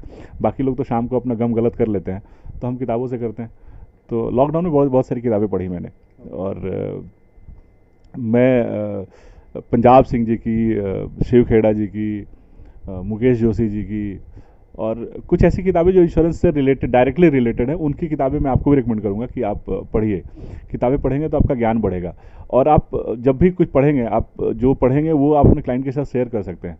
तो जिसने नहीं पढ़ी है उसको भी इसका फ़ायदा मिलेगा। आप पढ़ेंगे तो आप उसके लिए सोर्स ऑफ इन्फॉर्मेशन हो सकते हैं, और किताबों का शौक़ होना चाहिए। किताबें पढ़ना, स्केचिंग करना, ये मेरा हॉबी है। तो उसके बाद एक बहुत ही इम्पोर्टेंट सवाल जो बीइंग एन इंश्योरेंस एडवाइज़र मेरा भी है, और शायद इस वीडियो को जो देख रहे होंगे उनके दिमाग में भी होगा। मुझे नहीं पता उनको आंसर मिला होगा या नहीं मिला होगा। जब यहाँ पर हम इंश्योरेंस एजेंसी में काम करते हैं, तो यहाँ पर एक बहुत बड़ा प्रॉब्लम कई बार हमको देखने को आता है। वो ये कि पहले हम सभी लोग जॉब कर रहे होते हैं, राइट? जैसे आपने भी कहा, आप भी कुछ जॉब कर रहे थे। तो आपको क्या लगता है कि अगर आप इंश्योरेंस एजेंट हैं, तो आपको साइड में मतलब इसको as a part time business के तौर पे लेना चाहिए? आप एक अनबाइस्ड अपनी ओपिनियन बताइएगा। मतलब इसको एज अ पार्ट टाइम काम करके भी आगे बहुत बढ़िया इसमें किया जा सकता है, या फिर अगर आप करना चाहते तो इसको फुल टाइम आप कंसिडर करना चाहेंगे? आप अपनी तरफ से क्या एडवाइस देना चाहेंगे? मैंने अपनी जर्नी से ही बता सकता हूँ। मेरा अपना जो खुद का एक्सपीरियंस है, मैंने पहले 3 साल प्योरली पार्ट टाइम किया अपने नौकरी के साथ साथ, और 2003 से लेकर 2006 तक, और 2006-07 से मैंने फुल टाइम शुरू किया। सो आप जब कोई काम ऑलरेडी एक काम कर रहे हैं, नौकरी कर रहे हैं या कुछ कर रहे हैं, तो उसके साथ साथ कुछ डेवलप करना शुरू कीजिए। और वो इतना डेवलप मतलब एकदम फुल प्रूफ हो जाएगा तब आप नौकरी छोड़ेंगे, ऐसा तो नहीं हो सकता।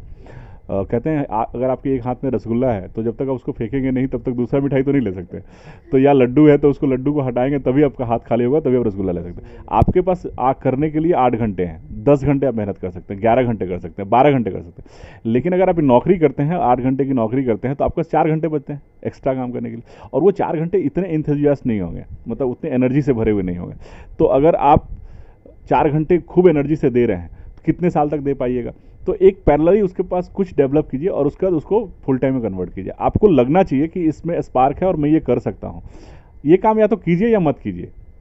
कीजिए तो चाहे पार्ट टाइम में कीजिए, मन से कीजिए। पार्ट टाइम में आप समय ही तो कम देंगे ना, लेकिन अपना दिल पूरा दीजिए। दिल पूरा लगाइएगा तो आप काम को अच्छे तरीके से कीजिएगा। किसी के पास जाइए तो पूरे अपडेटेड नॉलेज के साथ जाइए। और टाइम इज जस्ट मैटर। लोग फुल टाइम करके भी शायद 4 घंटा मेहनत नहीं करते। तो अगर आप पार्ट टाइम में 4 घंटा कर रहे हैं तो आप बहुत कर रहे हैं। मतलब आज दिनचर्या में अगर एक आदमी एक एजेंट है, सक्सेसफुल एजेंट है, और वो शायद दिन में अपना 4 से 6 घंटा सर्विसिंग में गुजार देता होगा, और वो सिर्फ न्यू बिजनेस के लिए 2 घंटा करता है। नया एजेंट के लिए पूरा सिर्फ न्यू बिजनेस के लिए टाइम बचा है, तो वो तो 4 घंटा ज़्यादा अच्छा कर रहा है। तो उसको एक सोर्स ऑफ इनकम डेवलप कर ले धीरे धीरे धीरे धीरे, और जब वो डेवलप हो जाए तब वो फुल टाइम में उसको कन्वर्ट कर सकता है। बट ये काम फुल टाइम करने में ही मज़ा आएगा, क्योंकि आप तभी आप इस चीज़ों को रिसर्च कर पाएंगे, पढ़ पाएंगे, समझ पाएंगे, किसी क्लाइंट के लिए अच्छे सोल्यूशन बना पाएंगे। क्योंकि किसी भी मीटिंग करने से पहले कम से कम 4 घंटे हमें खुद मेहनत करनी होती है। मैं उसका पूरा डेटा एनालाइज करता हूँ, उसके लिए प्रेजेंटेशन बनाता हूँ, या मतलब एक फ्रेमवर्क बनाता हूँ कि क्या मैं उसको सोल्यूशन प्रोवाइड करने वाला हूँ। तो उसके लिए आपको टाइम तो होना चाहिए। चितरंजन जी, आपके बारे में ये कहा जाता है कि आप मैं ब्रांच में जब भी जाता हूँ तो आजकल आपकी एक बहुत ही बढ़िया तस्वीर वहाँ पे लगी हुई है, जहाँ पे आपकी LIC एजेंसी शुरू होने से लेकर के अब तक जब आप एक गैलेक्सी क्लब मेंबर बन चुके हैं, तो वहाँ तक की जर्नी एक मतलब साल के हिसाब से वहाँ पर दिखाई गई है, और आप उसका फ्रंट फेस है, मतलब आप एक तरीके से प्रतिनिधित्व कर रहे हैं। और उसके पीछे मुझे जो वजह लगती है वो ये है कि आप रिटेल प्रोस्पेक्टिंग के साथ साथ आपका बहुत बड़ा बिजनेस जो है वो कॉरपोरेट प्रोस्पेक्टिंग के थ्रू भी आता है। तो इसीलिए शायद आपको कहा जाता है कि आप सेलिब्रिटी लाइफ इंश्योरेंस एडवाइज़र हैं, और ये मैंने बहुत और भी लोगों से सुना था। तो मेरे जो डीओ हैं वर्मा जी, उन्होंने भी मुझे बताया था, और ये वर्ड उन्होंने भी यूज़ किया था कि चितरंजन एक एजेंट नहीं है, उसको सेलिब्रिटी इंश्योरेंस एडवाइज़र बोलते हैं नोएडा में, क्योंकि उसके सेलिब्रिटी लोग भी क्लाइंट हैं। तो इसके पीछे मतलब क्या स्ट्रेटेजी आप अपनाते हो, मतलब कॉरपोरेट में कैसे एंट्री? क्योंकि मैं भी ट्राई किया एक बार, तो जैसे आपने बताया गार्ड से, ऑनर से, तो एक कंपनी में तो मैं भी जा पाया, लेकिन बहुत कंपनीज़ में बाहर से वापस कर दिया गया। तो इसमें आप कैसे काम करते कॉरपोरेट्स में? बहुत पहले हमारे यहाँ जो चीफ ब्रांच मैनेजर थे, उन्होंने मुझे एक सुझाव दिया था कि हम लोग मतलब सुझाव क्या, मेरे सामने एक प्रस्ताव रखा था कि हम लोग एक तुम्हारे नाम से एक दिन ऑर्गेनाइज कर रहे हैं और एक दिन प्लान कर रहे हैं, चितरंजन डे मनाएंगे, और उसमें हम नोएडा के जितने एजेंट्स हैं जो ठीक ठाक काम करते हैं, जो इस काम को सीरियसली करते हैं, उनका एक वर्कशॉप रखेंगे, और तुम उनको मोटिवेट करना और तुम उनको बताना अपने गुण जो आप कर रहे हो इस यूट्यूब के माध्यम से। तो वो संभव कोरोना की वजह से हो नहीं पाया। लेकिन जब नए ब्रांच मैनेजर साहब आए तो उन्होंने भी मेरे सामने ऐसा कुछ कहा कि यार आप इतने अच्छे हो और लेकिन आप ब्रांच में बहुत कम आते हो, तो हम कैसे आपको एक रोल मॉडल की तरह दिखा पाएँ लोगों को। तो मैंने एक फेसबुक पोस्ट डाला था, उससे उन्होंने लेके उसको बनाया है। इसमें मेरा कोई रोल नहीं है। मेरे से बड़े अच्छे अच्छे काम करने वाले लोग नोएडा ब्रांच में भरे पड़े हैं। और आप जिनकी बात कर रहे हो हरगोविंद वर्मा जी, उनको देख के मैंने इंश्योरेंस सीखा है। और भी बहुत सारे लोग हैं जिनको मैं अपना आदर्श मानता हूँ। तो इंश्योरेंस एजेंसी में और सेल्स में कभी कोई नंबर वन नहीं होता। देखो आज कल विराट कोहली बहुत अच्छे फॉर्म में था और वो आईसीसी रैंकिंग में नंबर वन था, आज कोई और है और कल कोई और होगा। सेल्स में भी आज आपका बल्ला ठीक चल रहा है, आपका टाइम ठीक चल रहा है और आप अच्छे सोल्यूशन प्रोवाइड कर रहे हो और आपका टाइम भी ठीक चल रहा है, मतलब सामने वाला हाँ बोल के चेक दे दे रहा है, तो आप नंबर वन हो। कल कोई और होगा और मैं अपनी स्पीड को चाहे कितनी भी तेज़ रखूँ, मेरे से ज़्यादा तेज़ चलाने वाले इस दुनिया में लोग हैं, तो कल कोई और होगा। मैटर करता है आपका बिहेवियर, आपकी जर्नी, आपने कहाँ से शुरू किया, कहाँ ले गए, और आप अपने आसपास के लोगों को कितना इंस्पायर करते हैं। तो मुझे उनको मतलब मेरे ब्रांच के लोगों को या मेरे मैनेजर्स को मुझ में ऐसा कुछ दिखता होगा जिसकी वजह से उन्होंने मुझे इतना सम्मान दिया है। खैर, जहाँ तक बात रही सेलिब्रिटी इंश्योरेंस की, तो हाँ, मेरे बहुत सारे टीवी एक्टर मेरे क्लाइंट हैं, बहुत सारे टीवी एंकर मेरे क्लाइंट हैं, बहुत सारे सीनियर सुप्रीम कोर्ट के एडवोकेट्स मेरे क्लाइंट हैं, नोएडा के बड़े बिजनेसमैन मेरे क्लाइंट हैं। और मतलब मैं बहुत अच्छे सेगमेंट को कैटर करता हूँ, तो मुझे तो अच्छा होना ही पड़ेगा। तो मैं इसलिए भी मुझे अपने आप को शार्पनिंग करनी पड़ती है, अपने अपडेट रखना पड़ता है। जब आप एक लीग में घुसते हो ना, तो उस लीग के बहुत सारे लोग एक दूसरे को जानते हैं और फिर वो रिकमेंडेशन शुरू होती है। तो आप अच्छा करते जाओ। मैंने कहीं सुना था कि चाहे खुशबू हो या बदबू, कूड़े की बदबू और फूल की खुशबू दोनों फैलती है। बदबू थोड़ी तेज फैलती है, खुशबू थोड़ी धीरे धीरे फैलती है, बट फैलती जरूर है। तो अब अगर अच्छा काम करोगे या बुरा काम करोगे ना, तो 2-4 साल में वो उसी स्पीड से मैंने वो स्प्रेड होगा ही। तो अगर मैं किसी एक सेलिब्रिटी को जानता हूँ, वो 4 सेलिब्रिटी को जानता है। तो अगर मैंने कुछ अच्छा किया उसके साथ और उसकी लाइफ में मेरी वजह से कुछ चेंज हुआ है, मैंने उसको प्रॉस्पर बना पाया या मैंने उसके लिए कुछ ऐसी सॉल्यूशन प्रोवाइड की जो उसके लिए बहुत काम की थी, तो वो अपने दोस्त को, अपने यार दोस्त के सर्कल में बताता है और फिर जब उनको ज़रूरत पड़ती है तो वो मुझे अप्रोच करते हैं। सो अधिकांश लोगों को शायद मैंने अप्रोच नहीं कर पाया हूँ, अधिकांश लोगों ने मुझे अप्रोच किया। और मुझे आज भी लगता है कि मैं कोई मास्टर सेल्समैन नहीं हूँ और मुझे सेल्स नहीं आता, मैं कुछ बेच पाऊँ किसी को, ऐसी कोई काबिलियत नहीं मेरे अंदर। मेरे क्लाइंट बहुत अच्छे हैं, दे बॉट फ्रॉम मी, वो मुझे, हाँ, मैं उनको हेल्प जरूर करता हूँ। मतलब एक छोटा सा इंसिडेंट बताता हूँ। मेरे एक बहुत सीनियर, बहुत अच्छे क्लाइंट हैं, बहुत अच्छा प्रीमियम देते हैं। उनका जब मैंने पहली बार मेडिकल टेस्ट कराया था, जब मैंने उनकी पॉलिसी प्रपोज करी, उनका मेडिकल टेस्ट कराया, उनके टेस्ट में कुछ गड़बड़ आया, तो मैंने पॉलिसी होल्ड करा दी। मैंने कहा कि सर आप अभी पॉलिसी मत लो, क्योंकि अभी जो टेस्ट रिपोर्ट आए हैं वो ठीक नहीं है और उससे आपको पॉलिसी या तो मिलेगा या नहीं मिलेगा, या फिर मिलेगा तो ज़्यादा प्रीमियम देना पड़ेगा। सो वाई नॉट कि हम आप हेल्थ पे काम करें।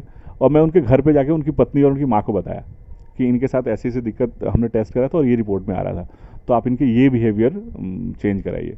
और फिर उन्होंने डॉक्टर को दिखाया और 2-4-6 महीने लगे और वो मतलब नॉर्मल बिहेव करने लगे। फिर उनकी माँ ने मुझे बुलाया और बोला वो तू पॉलिसी करने वाला था, वो करवा दे। और वो पॉलिसी डबल हो गई और वो नॉर्मल रेट पे हेल्थ एक्स्ट्रा लगने की बजाय, मतलब उसका प्रीमियम अगर 10 लाख था तो उनको लगभग 1 से 1.5 लाख रुपये एक्स्ट्रा प्रीमियम देना पड़ता हर साल अगले 10-15 साल। और मेरे वो 5 महीने रुकने की वजह से या मुझे हाँ, वो प्रीमियम भी डबल हो गया, 20 लाख हो गया। और उनको जो 2 लाख एक्स्ट्रा देना पड़ता हर साल, 10 साल 15 साल तक जो 2-2 लाख देना पड़ता, वो उनका बच गया। तो सोचो पॉलिसी लेने से पहले ही हमने लगभग 30 लाख रुपये बचा लिए। तो आपकी एडवाइस उसके फेवर में होनी चाहिए। सो वो आपके कॉर्पोरेट्स को, आप कम कमाने वाला आदमी कम चीज़ों को, पैसे को समझता होगा, ज़्यादा पैसे कमाने वाले ना पैसे को ज़्यादा अच्छे समझते हैं। उनको पता है कि आप उनके साथ सही कर रहे हो, गलत कर रहे हो। और नो वन कैन फूल, मतलब आप किसी को एक बार बेवकूफ़ बना सकते हो, बार बार नहीं बना सकते हो। और अगर दूसरी बार बना दिया ना वो आपको जिंदा नहीं छोड़ेगा। तो आप अच्छा करो। और कॉर्पोरेट्स में उन लोगों को भी चाहिए होता है, एक अच्छा आदमी चाहिए जो अच्छे तरीके से क्योंकि उनके पास फुर्सत नहीं है पर्सनल फाइनेंस को संभालने के लिए। जितना बड़ा आदमी उतने पास उतना कम टाइम है, तो वो एक ऐसा आदमी चाहता है जो उसके इन चीज़ों को टेक केयर कर सके। सो आपको विश्वास पात्र बनना पड़ता है, और खासकर ये तो पैसे का मामला है तो और ज़्यादा ईमानदारी भी, बहुत ईमानदारी, प्रॉम्प्ट और नॉलेज, मुझे लगता है कि ये बहुत चीज़ है। आपको मैं बताऊँ, मेरे एक स्टाफ हैं, वो उतने एक्सपर्ट नहीं है जितने मैं उनसे एक्सपेक्ट करता था शुरू में या आज भी। मतलब मेरे जो दूसरे स्टाफ हैं वो उनसे ज़्यादा एक्सपर्ट हैं, उनसे ज़्यादा मेहनत करते हैं, बट वो आज भी मेरे से सबसे पुराने एम्प्लॉई हैं मेरे, और लगभग आई थिंक मेरे साथ 12 या 13 साल से हैं। और मतलब कई बार मैं नाराज़ होता हूँ, लेकिन उनमें एक जो सबसे बड़ी खूबी है वो ये है कि वो बहुत ईमानदार है। तो ईमानदारी ना आजकल बहुत कम लोगों में मिलती है, लोग पैसों के लिए अपना ईमान बेच देते हैं। और ऐसे समय में अगर आप ईमानदार रहें पैसे के प्रोफेशन में तो आपको तवज्जो मिलेगी, आपको देर से सही लोग पहचानेंगे ज़रूर। तो बहुत ही अच्छा लगा इनसे बात करके। अब लास्ट में एक सवाल हम पूछ लेते हैं जो बहुत इंश्योरेंस एडवाइज़र का रहता है, और बहुत ट्रेनिंग्स में इस बारे में बात भी होती है, और बहुत यूट्यूब वीडियोस मैंने भी देखी थी। तो आज बिल्कुल लाइव आपसे पूछने का मौका मिल रहा है। आपकी डेली रूटीन, जो डेली लाइफ है उसमें डेली रूटीन किस टाइप का है आपका? एक सक्सेसफुल हम जानना चाहते हैं भाई, सीयूटी एडवाइज़र का डेली रूटीन कैसा है, ताकि हम उससे प्रेरणा ले सकें और हम भी शायद सीयूटी कर पाएँ। आपके यूट्यूब के लिए बताऊं या अपना सच में बताऊं, क्योंकि रियल वाला तो गड़बड़ होगा। नहीं, आप दोनों बताइए जिससे देखिए आइडल तो यही है। देखिए दुनिया में किसको पता नहीं है कि सवेरे उठना चाहिए, जॉगिंग करनी चाहिए, एक्सरसाइज करना चाहिए, प्रॉपर डाइट लेना चाहिए, खूब मेहनत करना चाहिए, शारीरिक मेहनत करना चाहिए, शाम को व्यायाम करना चाहिए, फिर हल्का लाइट भोजन लेना चाहिए, और फिर शाम को वॉक करना चाहिए, और फिर आपको प्रॉपर सही समय जल्दी सो जाना चाहिए, और सुबह जल्दी उठना चाहिए, प्रॉपर एक अच्छी नींद लेनी चाहिए 7-8 घंटे की। ये तो किताबों में है, और ये जो लोग ये मानते हैं, जो लोग ये करते हैं, वो बहुत अच्छा जीवन जीते हैं, लेकिन सब लोग नहीं कर पाते। तो चूँकि मैं दिल से बोल रहा हूँ, और तो मैं थोड़ा सा कभी कभार लेट सोता हूँ, मैं बहुत देर हो जाता है मुझे, क्योंकि मैं जब काम से लौटता हूँ उसके बाद मुझे बहुत सारा ऐसा डेस्क वर्क या ये कहीं प्लानिंग करनी होती है कि मुझे कल क्या करना है, कैसे करना है, कल किसी से मिलके, तो मैं लिखना, आज करके चलो। हाँ मैं लिख लेता हूँ नॉर्मली। तो मैं जब भी घर आता हूँ तो घर आके पहले नहाया होया, उसके बाद मतलब रात से शुरू करता हूँ मेरी रूटीन। मैं आपको रात से सुनाऊंगा तो ज़्यादा अच्छा लगेगा, फिर आप जस्टिफाई कर पाओगे मैं कुछ गलतियाँ करता हूँ क्यों करता हूँ। तो मैं रात को 8-9 बजे 10 बजे घर आया, उसके बाद आके मैं बाथरूम जाता हूँ, फिर नहाता हुआ हूँ, नहावा के बच्चों के साथ थोड़ी देर खेलता हूँ, उनको पीठ पे लेके घुमाता हूँ आता हूँ, और फिर खाना वाना खा के, और फिर मतलब सोने का प्रक्रिया जब शुरू होती है तो जब सब लोग सो जाते हैं तो मैं चुपके से उठता हूँ, और मेरा एक स्टडी रूम है, मैं वहाँ जाता हूँ। वहाँ बैठ के मैंने आज दिन में जो जो किया, कुछ लोगों से मिला जिनसे कुछ बातें अधूरी रह गई, या जिनको कुछ प्रेजेंटेशन बनाना है या कुछ, उसको नोट डाउन कर देता हूँ। नोट डाउन करके, या अगर समय होता है, एनर्जी होती है, तो मैं बना भी लेता हूँ मतलब प्रेजेंटेशन। और वो कई बार बनाते बनाते रात के 2 बज जाते हैं, 3 बज जाते हैं, और जब मैं घड़ी देखता हूँ मेरे, अरे यार 3 बज गए, तब मैं जाता हूँ चुपके से सोने। और अगर बीवी जगी हो और उसने देख लिया तो डांट पड़ती है कि इतनी रात को यार आप भी नहीं सोते हो, सबको नहीं सोने देते हो। खैर मैं चुपके से सोने की कोशिश करता हूँ, और फिर सुबह, अब 3 बजे सोएंगे तो सुबह तो देर हो जाएगी, लेकिन अमूमन मैं कोशिश करता हूँ कि जल्दी उठना। और उठ के हमारे घर के आसपास बहुत सारे पार्क वार्क हैं, तो मैं कभी कभी दौड़ने चला जाता हूँ। जिस दिन मैं दौड़ने जाता हूँ या जॉगिंग पे जाता हूँ, उस दिन फ़ोटो खींच के फेसबुक व्हाट्सएप डालता हूँ, तो ताकि दुनिया को बताता हूँ मैं सुबह उठ गया हूँ। खैर, तो उसके बाद मैं 1 घंटा तैयार होने के बाद, नहाने धोने तैयार होने के बाद 1 घंटा अपने डेस्क पे बैठ के प्लानिंग करता हूँ, और वो प्लानिंग आपको यहाँ दिख भी जाएगी। तो वो मैंने किन लोगों से फॉलोअप्स, 10 लोगों से पीछे मिला हूँ, तो उनके क्या क्या काम है, मेरी मीटिंग से ज़्यादा इंपॉर्टेंट होता है क्या क्या उन्होंने मुझे काम दिया है, वो मैं असाइन करता हूँ अपने स्टाफ को। नहीं, सर्विसिंग पे नहीं, मैं अपने क्लाइंट से मिला तो उसने मुझे जो काम बताया, किसी ने कुछ काम बताया, किसी ने मुझसे कोई प्रेजेंटेशन मांगा, किसी ने कुछ भी बताया, तो जो भी बात हुई उसमें मुझे क्या एक्ट करना है वो सब फ्रेम करके, और जो जो काम डेलीगेट किया जा सकता है, वो मेरे असिस्टेंट हैं, राकेश हैं, बबलू है, गोपाल जी हैं, शुभम है, और भी 1-2 लोग हैं, तो मैं उन सब लोगों को काम बताता हूँ कि आपका ये काम है, आपका ये काम है, सुमन है, तो मैं सब लोगों को अपना अपना काम बता देता हूँ कि आपको ये करना है, आपको ये करना। 1 घंटे में मैं 11 बजे तक फ्री हो जाता हूँ, और 11 बजे के बाद उसी समय मैं ये डिसाइड करता हूँ कि मुझे आज किन लोगों से मिलना है, और 4-5 मीटिंग्स होती हैं, 6, और मैं उन लोगों से फ़ोन ऑन करके और टाइम सेट करके फिर दिन भर मैं फील्ड में होता हूँ। और फील्ड में मैं लंच कैरी नहीं करता, तो मैं कोशिश करता हूँ किसी यार दोस्त के साथ बैठ लूँ या किसी के साथ। और मेरा कोई ऐसा कोई कॉरपोरेट मीटिंग तो खैर कभी कभार होती है, लेकिन मैं फ्रेंडली रहने की कोशिश करता हूँ। मेरे जितने बड़े इन्वेस्टर हैं वो सब मेरे आज बहुत अच्छे दोस्त हैं, तो कुछ लोगों को छोड़ के जो मुझे अपने लेवल का नहीं मानते, वो थोड़ा खाली काम बताते हैं, चेक देते हैं और बोलते हैं ठीक है। लेकिन अधिकांश जो मेरी उम्र के हैं या मेरे से ज़्यादा थोड़ी उम्र के हैं, तो वो लोग मेरे दोस्त हैं, और मैं उनके साथ कोशिश करता हूँ कि एक डिसिप्लिन में मतलब दोस्ती बनाऊँ। लेकिन हाँ, मतलब दोस्ती मैं ये भी याद रखूँ कि मैं एक एडवाइज़र हूँ और वो इन्वेस्टर है, तो इस डिफरेंस को मेंटेन करते हुए मैं उसके साथ बहुत फ्रेंडली रहने की कोशिश करता हूँ, रेस्पेक्टफुली, और मैं उनके साथ ही टाइम स्पेंड करता हूँ। तो मैं कुछ नहीं कर रहा होता हूँ तो भी किसी दोस्त के साथ किसी के घर गया हूँ, या किसी को मिलने गया हूँ हॉस्पिटल, किसी के साथ एयरपोर्ट पे हूँ, किसी के साथ, तो मैं दोस्तों के साथ ही या अपने फ्रेंड सर्कल में अपने क्लाइंट्स के बीच ही रहने की कोशिश करता हूँ। और इस वजह से जब भी शाम का समय होता है तो उसमें से कोई एक बोलता है कि शाम को तू घर आ, तो मैं शाम को घर चला जाता हूँ उनके। तो मैं जब घर आता हूँ तो मुझे लेट हो जाता है, तो अक्सर मैं 10 में से 6 दिन मैं खाना खा के आता हूँ बाहर से। मेरी बीवी बहुत बहुत टेस्टी खाना बनाती है, लेकिन वो अक्सर नाराज़ होती है कि आप बताओ इतना अच्छा खाना बनाते हो, आप खा के आए हो। तो मुझे खाना खाने के बाद भी, बाहर से आने के बावजूद भी मैं कुछ ना कुछ खाना पड़ता है, ये बताने के लिए मैं हर रोज़ तो नहीं बोल सकता खा के आया हूँ, तो मुझे खाना पड़ता है, और इसीलिए मैं थोड़ा वेट भी गेन करवा रहा हूँ। तो ये रूटीन होता है। बट हाँ, इंश्योरेंस एजेंट को जो मेरी जो आइडियल सलाह है वो ये है कि आप रात को प्लानिंग कर लीजिए कि आपको कल क्या करना है, कितने मीटिंग्स हैं, क्या सर्विसिंग है। सुबह उठ के अपना 1 घंटा, सुबह जो भी आप योगा करते हैं, एक्सरसाइज करते हैं, उसके अलावा आप 1 घंटा प्लानिंग पे काम कीजिए। आप सुबह 9 से 10 या 8 से 9 बैठ के आप 1 घंटा प्लान कर सकते हैं अपने डे को। 3 तरह के गोल्स बना सकते हैं। लॉन्ग टर्म, ईयर एंड तक क्या करना है आपने, सॉरी, एक तो लॉन्ग टर्म की लाइफ में क्या अचीव करना है, वो रोज़ देखिए आप। दूसरा मैंने बनाया हुआ, मैं दिखाता हूँ आपको थोड़ी देर में। दूसरा मिड टर्म गोल, जैसे इस फाइनेंशियल ईयर में क्या करना है। और तीसरा शॉर्ट टर्म में इस कमिंग वीक में, इस फोर्टनाइट में कैसे परफॉर्म करना है, क्या करना है। सो हम लोग जो इंश्योरेंस एजेंट जो काम आज करते हैं वो बेसिकली उसका फल आज से 1 महीने, 2 महीने, 3 महीने बाद आता है। तो आज जो फल आ रहा है वो पिछले 2-3 महीने बाद है। तो अगर मैं इस हफ्ते छुट्टी लेने वाला हूँ तो मुझे इसका इम्पैक्ट अगले 2 महीने बाद आने वाला है। इस महीने तो मेरे साथ जिनको पिछले प्रेजेंटेशन दिया होगा उनका कन्वर्जन हो जाएगा, लेकिन इस महीने चूंकि मैंने मीटिंग नहीं करी तो इसका रिजल्ट मुझे 2 महीने बाद मिलने वाला है, क्योंकि तब ब्लैंक होऊंगा मैं।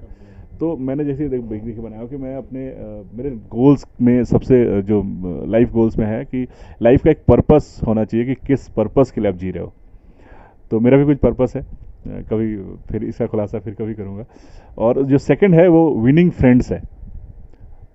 मैं दिल जीतना चाहता हूँ लोगों के। मतलब पॉलिसी तो बहुत छोटी चीज़ है, पॉलिसी तो मिल गया तो बोनस है, बट असली अल्टीमेट चीज़ है कि वो मैं लोगों के दिलों पे मतलब उनके दिल का टुकड़ा बनना चाहता हूँ। मतलब घर से निकले और किसी को फैन बना के नहीं आया तो आज का दिन बेकार हो गया। उसके लिए अपने आप को हुनर फिर डेवलप करना पड़ेगा, आपको बहुत अच्छा बनना पड़ेगा तभी आप। और तीसरा है work with difference and ethics. आप जो काम करते हैं उस काम को एकदम सुपर अंदाज में, एकदम बेहतरीन तरीके से कीजिए, और एथिक्स के साथ, एथिक्स से कोई कॉम्प्रोमाइज़ नहीं। तो ये मेरे लाइफ के पर्पस, मतलब 3 life purpose, winning friends and work with difference and ethics. इसको जूम करके दिखाइएगा। और उसके बाद मैंने कुछ टारगेट्स बनाए हुए हैं फाइनेंशियल के। 2022 कैलेंडर ईयर में मुझे क्या क्या करना है। तो मुझे कब सीओटी करनी है, कब एमडीआरटी करनी है। जरूरी नहीं कि वो डेडलाइन पूरी ही हो जाए, बट मैंने एक टारगेट रखा है। तो मैं अगर आगे होता हूँ तो मुझे लगता है कि हाँ मैंने कुछ अचीव किया। अगर मैं उससे पीछे रह जाता हूँ तो मुझे लगता है कि हाँ मुझे थोड़ी मेहनत करने की ज़रूरत है। सो आप जो मैंने बताया, सुबह 7 से 8 या 8 से 9 या 9 से 10, जो भी 1 घंटा आप अपने लिए निकालें, अपने डेस्क पे अकेले बैठ के आप ये प्लान करें कि आपको लाइफ में क्या करना है, आपको इस साल में क्या करना है, और फिर तीसरा आज क्या करना है या इस फोर्टनाइट में क्या करना है। उसके लिए आपको खुद पता चल जाए कि आपको क्या क्या करने की ज़रूरत है। मतलब आपको खुद से अच्छा गाइड कोई मिल नहीं सकता, क्योंकि आप जो है ना अपने आप को खूब अच्छे से जानते हैं। आपको पता है आपके अंदर कितनी कमियां हैं। कोई तीसरा आदमी अगर आपको मेंटरशिप कर रहा होगा ना तो उसको नहीं पता आपके हैबिट्स के बारे में, या बहुत अच्छे से नहीं जानता आपके अंतरात्मा को, लेकिन आप अपने अंतरात्मा को बहुत अच्छे से जानते हैं, क्या आप कर सकते हैं क्या नहीं कर सकते। सो आप अपने गोल्स बनाइए और उस हिसाब से आप स्ट्रेटेजी अपने आप से पूछिए कि मैं इसके लिए क्या करना चाहिए मुझे। आपका अंदर से आपको बताएगा कि आपको क्या करना चाहिए, क्या क्या रिक्वायर्ड है। फिर ये जरूर है कि उसमें हम ये सोच सकते हैं कि हम क्या कर सकते हैं क्या नहीं कर सकते, बट आपकी अंतरात्मा आपको बता देगी कि आपको क्या क्या करना चाहिए। क्या बात है सर। बस एक और सवाल रह गया है जो बहुत ही इम्पोर्टेंट है। आज के डेट में जो इंश्योरेंस एडवाइज़र होता है ना, वो मार्केट में जाता है और कई बार उसे एक ऑकवर्ड सिचुएशन भी फेस करनी होती है और उसको बोलते हैं रिबेट। तो रिबेट का भी ऐसा एक चलन सा मार्केट में दिखता है, इवन मैं भी कई बार फेस करता हूँ। हालांकि आईयूई के जो रिबेट कोर्सेज हैं मैं कर नहीं पाया, बट कुछ टिप्स मैंने लिए थे, उन पे मैंने काम किया तो बहुत ही ऑसम रिजल्ट मुझे मिला। तो जो एक तरीके से छोटा इंश्योरेंस एडवाइज़र है जिसने शुरू किया है, राइट, मार्केट तो सेम है, तो अगर मैं भी उसके पास जा रहा हूँ और उसके पास कोई बड़ा इंश्योरेंस एडवाइज़र भी आ रहा है, तो कई बार रिबेट का इशू होता है मार्केट में। आपको क्या लगता है, या आप उस इशू आपको भी आता होगा, आप भी उसी फील्ड से हैं, तो आप उस चीज़ को कैसे टैकल करते हैं जब रिबेट क्लाइंट मांगता है, तो आप उसको कैसे हैंडल करते हैं? ये बहुत बड़ा ऑब्जेक्शन होता है। बड़ा अच्छा बर्निंग टॉपिक लिया आपने।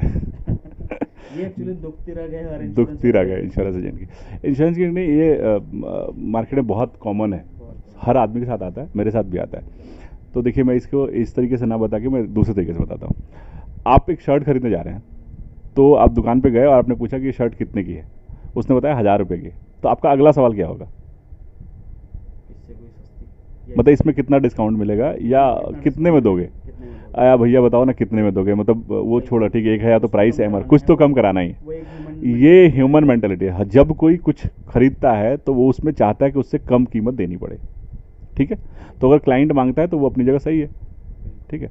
ये तो हुआ जनरल पर्सपेक्टिव कि अगर वो चीज़ वो बोलता है कि मैं 10,000 दे रहा हूँ तो मैं क्यों ना मुझे आप 1000 वापस कर दो, ठीक है। अब इसमें आते हैं इसको किस तरह से हैंडल करना है या क्या करना है। ये ह्यूमन बिहेवियर है। आप भी कुछ खरीदते हो तो आप डिस्काउंट की अपेक्षा रखते हो, तो क्लाइंट भी खरीदता है तो डिस्काउंट की अपेक्षा रखता है। अब इसको दूसरे पर्सपेक्टिव से सोचो।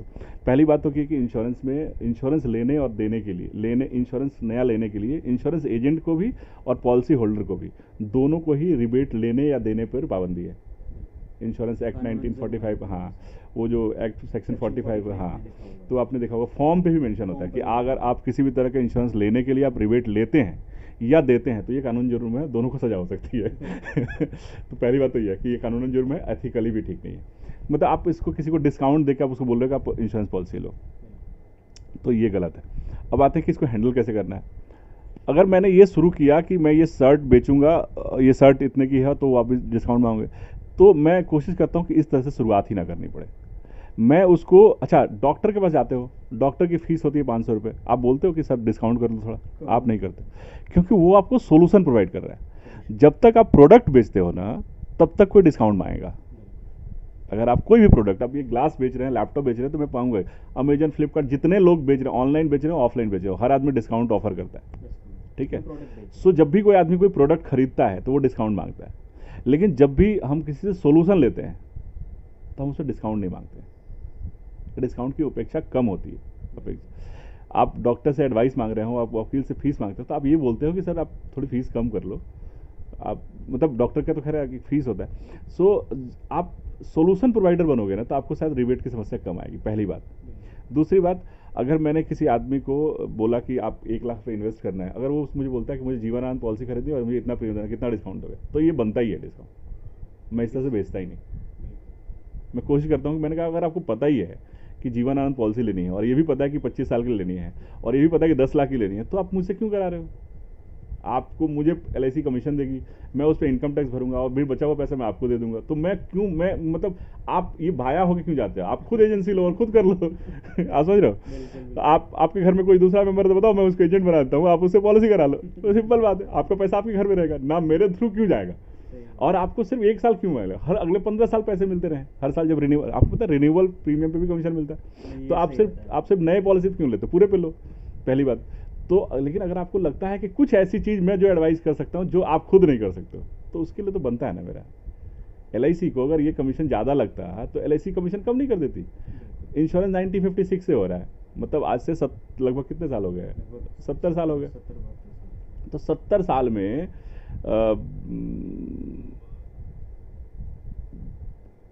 67 ईयर हो गए ना। 67 ईयर्स में LIC को नहीं लगता कि भाई कमीशन ज़्यादा है तो कमीशन कम कर दिया जाए। एक्चुअली इंश्योरेंस का कमीशन इसलिए नहीं मिलता कि उसने अपनी पॉलिसी की है, उस 10 बार ना सुनने के लिए मिलता है। तो हम आते हैं उस बात पे। हाँ, तो मैं कोशिश करता हूँ कि मैं उसको सोल्यूशन प्रोवाइड करूँ, उसकी फाइनेंशियल प्लानिंग करूँ जो वो खुद से नहीं कर सकता। और उसके बाद भी अगर वो डिस्काउंट मांगता है तो मैं कहता हूँ यार फिर माफ़ करो, आप किसी और से करा लो। आपको लगता है कि कोई ये सारी सर्विसेज और इंश्योरेंस पॉलिसी लेना, लोग ये सोचते हैं कि सिर्फ इंश्योरेंस पॉलिसी लेना is a complete job. It's not complete job, it's just a starting. LIC का डेटा है, खुद का LIC का डेटा है, या पूरे अगर आप IRDA का डेटा भी देखेंगे तो जितनी इंश्योरेंस पॉलिसी हिंदुस्तान में आज इस साल खरीदी गई हैं, इसमें से 90% पॉलिसी अगले एक साल बाद एक्टिव रहने वाली है और 3 साल बाद लगभग 70% पॉलिसी ही एक्टिव रहने वाली है। तो 30% लोगों का पैसा फोरफिट हो जाता है। मतलब 90% पॉलिसी 1 साल के 10% पॉलिसी 1 साल के अंदर बंद हो जाती है और 30% पॉलिसी अगले 3 साल के अंदर बंद हो जाती है। क्यों बंद हो जाती है? अगर मैंने एक पॉलिसी करी किसी की और उसमें 2,000 रुपये मुझे कमीशन मिला और मैंने 2,000 उसको दे दिया, ये सोच के कि फ्यूचर में मुझे कमीशन मिलेगा, और वो अगले साल पॉलिसी नहीं चलाया या उसके अगले साल प्रीमियम नहीं भरा, तो चला गया। और अगर मैंने कमीशन जरूरत से ज़्यादा दे दी, जितना मुझे मिला उससे ज़्यादा दे दिया, तो मेरा तो ब्रेक इवन ही नहीं आएगा। दूसरा, क्लाइंट के पर्सपेक्टिव सोचिए, आप एक ऐसे आदमी को से पैसे मांग रहे हैं जो, आपको पता है पहले के ज़माने में एक नाई होता था घर का, एक पंडित जी होते थे घर के, एक घर का माली होता था जिसको, जो उस घर पे आश्रित रहता था कि ये हमारे घर का माली है, उसका घर परिवार मेरी जिम्मेवारी है। इंश्योरेंस एजेंट आपको सर्विसेज देता है और बदले में आप उससे कुछ अपेक्षा रखते हैं, तो वो क्या आपको सही सलाह दे पाएगा हर बार? अगर आपने मुझे 10,000 का चेक दिया और मुझसे 2,000 रुपये कमीशन मिलना है मुझे, या मिला, और आपने मुझसे 2,000 ले लिया, तो क्या आपको लगता है कि आप मुझे फ़ोन करेंगे तो मैं हर बार फ़ोन उतनी ही इज्जत से उठाऊंगा, उतनी ही मतलब जील से उठाऊंगा? तो आप अपना आत्मसम्मान बेच रहे हैं उस 2,000 में। बस इस क्लाइंट को इतनी छोटी सी बात समझा देनी होती कि आपके पॉलिसी करने से मेरा घर चलता है, और आप चाहते हो वो पैसा मैं आपको दे दूँ, मैं दे दूंगा। आप करोड़पति आदमी है, लखपति आदमी है, आपको उस 2,000 से कोई फर्क नहीं पड़ने वाला, लेकिन मेरे मन में जो आपका सम्मान था ना, उसका बहुत फर्क पड़ा। वो इज्जत नहीं रही, उस 2,000 देने की वजह से ना आपने अपनी इज्जत गंवा दी। आप सोचो अपनी इज्जत को कितने सस्ते में बेच रहे हो। अगर वो 2,000 छोड़ देते तो मैं क्या होता, जब मैं अपने घर ले जाता, मैं उससे अपनी शायद पत्नी की साड़ी खरीदता, मैं अपने बच्चों की फीस भरता, मैं अपना मतलब जो भी मेरी दैनिक जीवन की जरूरतें पूरी करता, और आप वो मुझसे मांग ले रहे हो सिर्फ इसलिए क्योंकि इंश्योरेंस में कमीशन मिल गया तो इससे ले लो। अब डॉक्टर से ही मांग लो अपनी फीस, आप प्रॉपर्टी डीलर से घर खरीदते हो तो आप पैसे देते हो ना, 1% जाकर दे के आते हो उसको। इंश्योरेंस एजेंट तो फीस भी नहीं मांगता, और वो टाइम दूर नहीं है जब इंश्योरेंस एजेंट को फीस चार्ज करना पड़ेगा। हिंदुस्तान में नहीं होता है क्योंकि हिंदुस्तान में अभी इंश्योरेंस पेनिट्रेशन कम है। जब ये अप टू द मार्क हो जाएगा अमेरिका में या दुनिया दूसरे जो फॉरेन में देश हैं, जो मुझे कई बार, मेरे कई ऐसे क्लाइंट हैं जिन्होंने मुझसे बोला, मतलब क्लाइंट केस क्लोज होने के बाद, कि व्हाट योर फीस, मतलब क्या मैं पे करूँ। मैंने कहा सर अभी इंडिया में चलन शुरू नहीं हुआ है और आप मेरे प्रीमियम कस्टमर हैं तो मैं आपसे चार्ज नहीं करूँगा कुछ, लेकिन हाँ मतलब भविष्य में शायद कोई और आए और मेरे से अच्छी सलाह दे तो आप उसको फीस ज़रूर पे कीजिएगा। तो इंश्योरेंस इंडस्ट्री में लोग ये सोचते हैं कि बस पॉलिसी निकालना एक काम है, नहीं, पॉलिसी में बहुत सारा लाइफ लॉन्ग तक एक काम होता है, और वो होता है आपकी उस पॉलिसी को कंटिन्यू रखना। इस बीच बहुत सारा चीज़ होता है, मैच्योरिटी होता है और क्लेम्स होता है, वो क्लेम दिलाना भी इंश्योरेंस का काम है। तो आप ये सोच के किसी पॉलिसी से, एजेंट से पॉलिसी मत लीजिए कि वो एजेंट आपको कितना पैसा डिस्काउंट दे रहा है। आप ये सोच के पॉलिसी लीजिए कि कल मुझे अगर कुछ हो गया, मैंने इंश्योरेंस इसीलिए तो लिया है कि अगर मुझे कल कुछ हो गया तो ये आदमी मतलब मेरे फैमिली को बिना कहीं दौड़े क्लेम दिला पाए। और एक बात और बताता हूँ मैं आपको, मेरे एक क्लाइंट के पास मैं गया और उन्होंने मुझसे कहा कि यार मेरा पहले वाला एजेंट मुझे 10% डिस्काउंट दे रहा था, तो मुझे डिस्काउंट नहीं दे रहे हो। मैंने कहा सर, जो आदमी 1 लाख लेने के लिए 10,000 दे रहा है, जो आदमी आपसे 1 लाख लेने के लिए आपको 10,000 दे रहा है, सोचो आप 1 लाख में 25 लाख की पॉलिसी खरीद रहे हैं, तो तब LIC से 25 लाख दिलवाने के लिए आपकी फैमिली से कितना पैसा दिलवाएगा LIC को? जो बिना आपसे पैसे लिए 1 लाख नहीं ले सकता, वो 25 लाख कैसे दिलवा देगा? आप समझ रहे हो? तो मुझे तो यही सीखना है ना कला, कि आपसे मैं 1 लाख ले सकता हूं तो मैं LIC से 25 लाख दिलवा भी सकता हूं। सर्विसेज का मामला है, और ये आदमी को धीरे धीरे रियलाइज होता है। कई बार मेरे शुरू के क्लाइंट जो थे, उन्होंने मुझे कभी 500-1000 रुपये कम दे दिया प्रीमियम, तो मैंने चलो नहीं नोटिस किया, या मैंने उनको ज़रा मतलब इंसिस्ट नहीं किया। लेकिन अब मैं बोलता हूँ कि अगर 36,372 रुपये का चेक है तो 36,372 भरो, क्योंकि ये आपका पैसा है, मैं सिर्फ सेव करा रहा हूँ। मैं एक आदमी हूँ जो कम्युनिकेटर हूँ, मैं आपको उस कंपनी के फायदे, चूँकि कंपनी तक आप नहीं जा सकते तो मैं आके आपको समझा रहा हूँ, और आपका पैसा जमा हो रहा है, रसीद उतने की मिलेगी। उसमें जो मुझे पैसा मिलेगा, अगर आप लेना चाहते हो मैं दूंगा, अलबत्ता तो मैं दूंगा नहीं। अगर मैं दूंगा तो मेरे मन में आपकी मोरल वैल्यू कम होगी, आपकी इज्जत कम होगी। और दूसरा, अगली बार कोई काम पड़ेगा तो आपने जितने पैसे मुझसे लिए हैं ना, उससे ज़्यादा आपको खर्च करने पड़ेंगे वहाँ उसको लेने के लिए। इसको कम्युनिकेट करना होता है। तो वो लोग धीरे धीरे समझ जाते हैं जब आप सर्विसेज देते हैं, अपने आचरण से, आपके बिहेवियर से, आपके सर्विसेज से, और आपके पोस्ट सेल्स सर्विस से जो आप करते हो, तो धीरे धीरे आदमी समझ जाता है कि हाँ आप वर्थ करते हो। और वैसे भी लोग ये मानते हैं कि देखो, एक आदमी फुल टाइम नौकरी कर रहा है और पार्ट टाइम LIC शुरू कर लिया, और उसको लगता है कि मैंने 10,000 का प्रीमियम लिया और मुझे 2,000 कमीशन मिल गया, तो सोचता है कि एक दिन में 2,000 कमीशन मिल गया, तो वो क्लाइंट को भी लगता है यार 2,000 बहुत ज़्यादा हो गया, इससे ले लो कुछ। आप अपने आप को अपग्रेड तो करो, 2,000 के लायक तो बनाओ। मतलब एक डॉक्टर होता है जो 50 फीस लेता है, एक डॉक्टर लेता है 500 फीस लेता है, क्या अंतर होता है दोनों में? उसमें उनकी स्किल का अंतर होता है, उनकी नॉलेज का अंतर होता है। तो आप में भी वो नॉलेज, वो स्किल, वो दिखनी तो चाहिए। आप उसको ऐसी सोल्यूशन तो प्रोवाइड करो, ऐसी चीज़, उसकी प्लानिंग तो ऐसी करो कि उस 2,000 को आप जस्टिफाई कर सको। तो क्लाइंट का मांगना भी बुरा नहीं है और आपका देना भी सही नहीं है। इन दोनों के बीच को आपको अपग्रेड करना पड़ेगा और उसको कंपनसेट करना पड़ेगा कि उस पैसे के बदले में आप उसको वैल्यू दे रहे हो। जिस दिन ये वैल्यू तक डिलीवर हो जाएगी उस दिन वो नहीं मांगेगा। बिल्कुल। तो thank you so much Chittaranjan ji, आपने बहुत ही बढ़िया तरीके से हमें बताया और अपनी लाइफ की पूरी जर्नी हमको बताई। और आई होप ये इंटरव्यू नहीं कहूँगा, ये शेयरिंग कहूँगा, जो बिल्कुल खुले दिल से चितरंजन जी ने सब लोगों के सामने, आप लोगों के सामने वीडियो के माध्यम से रखी है। और मैं तहे दिल से आपका शुक्रगुजार हूँ। और आपने बहुत शालीनता के साथ और काफ़ी चीज़ें मुझे बताई, और बीच में आप इमोशनल भी हो रहे थे, जो बिल्कुल ही जायज़ है। और ये वही कर सकता है जो एक रियल मैन है, और इसमें कोई कट एंड पेस्ट नहीं था। बहुत ही ऑसम, अच्छा लगा आपसे मिल करके, और उम्मीद करता हूँ आप सभी लोगों को ये वीडियो पसंद आया होगा। अगर आपको लगता है कि इस वीडियो में आपको कुछ वैल्यू क्रिएट करके मिली हो, चितरंजन जी के स्ट्रगल, उनकी अचीवमेंट्स, उनकी लाइफ की जर्नी से अगर आपको कुछ सीखने का मौका मिला, तो आप कमेंट करके ज़रूर बताइए कि आपने इस वीडियो से क्या सीखा।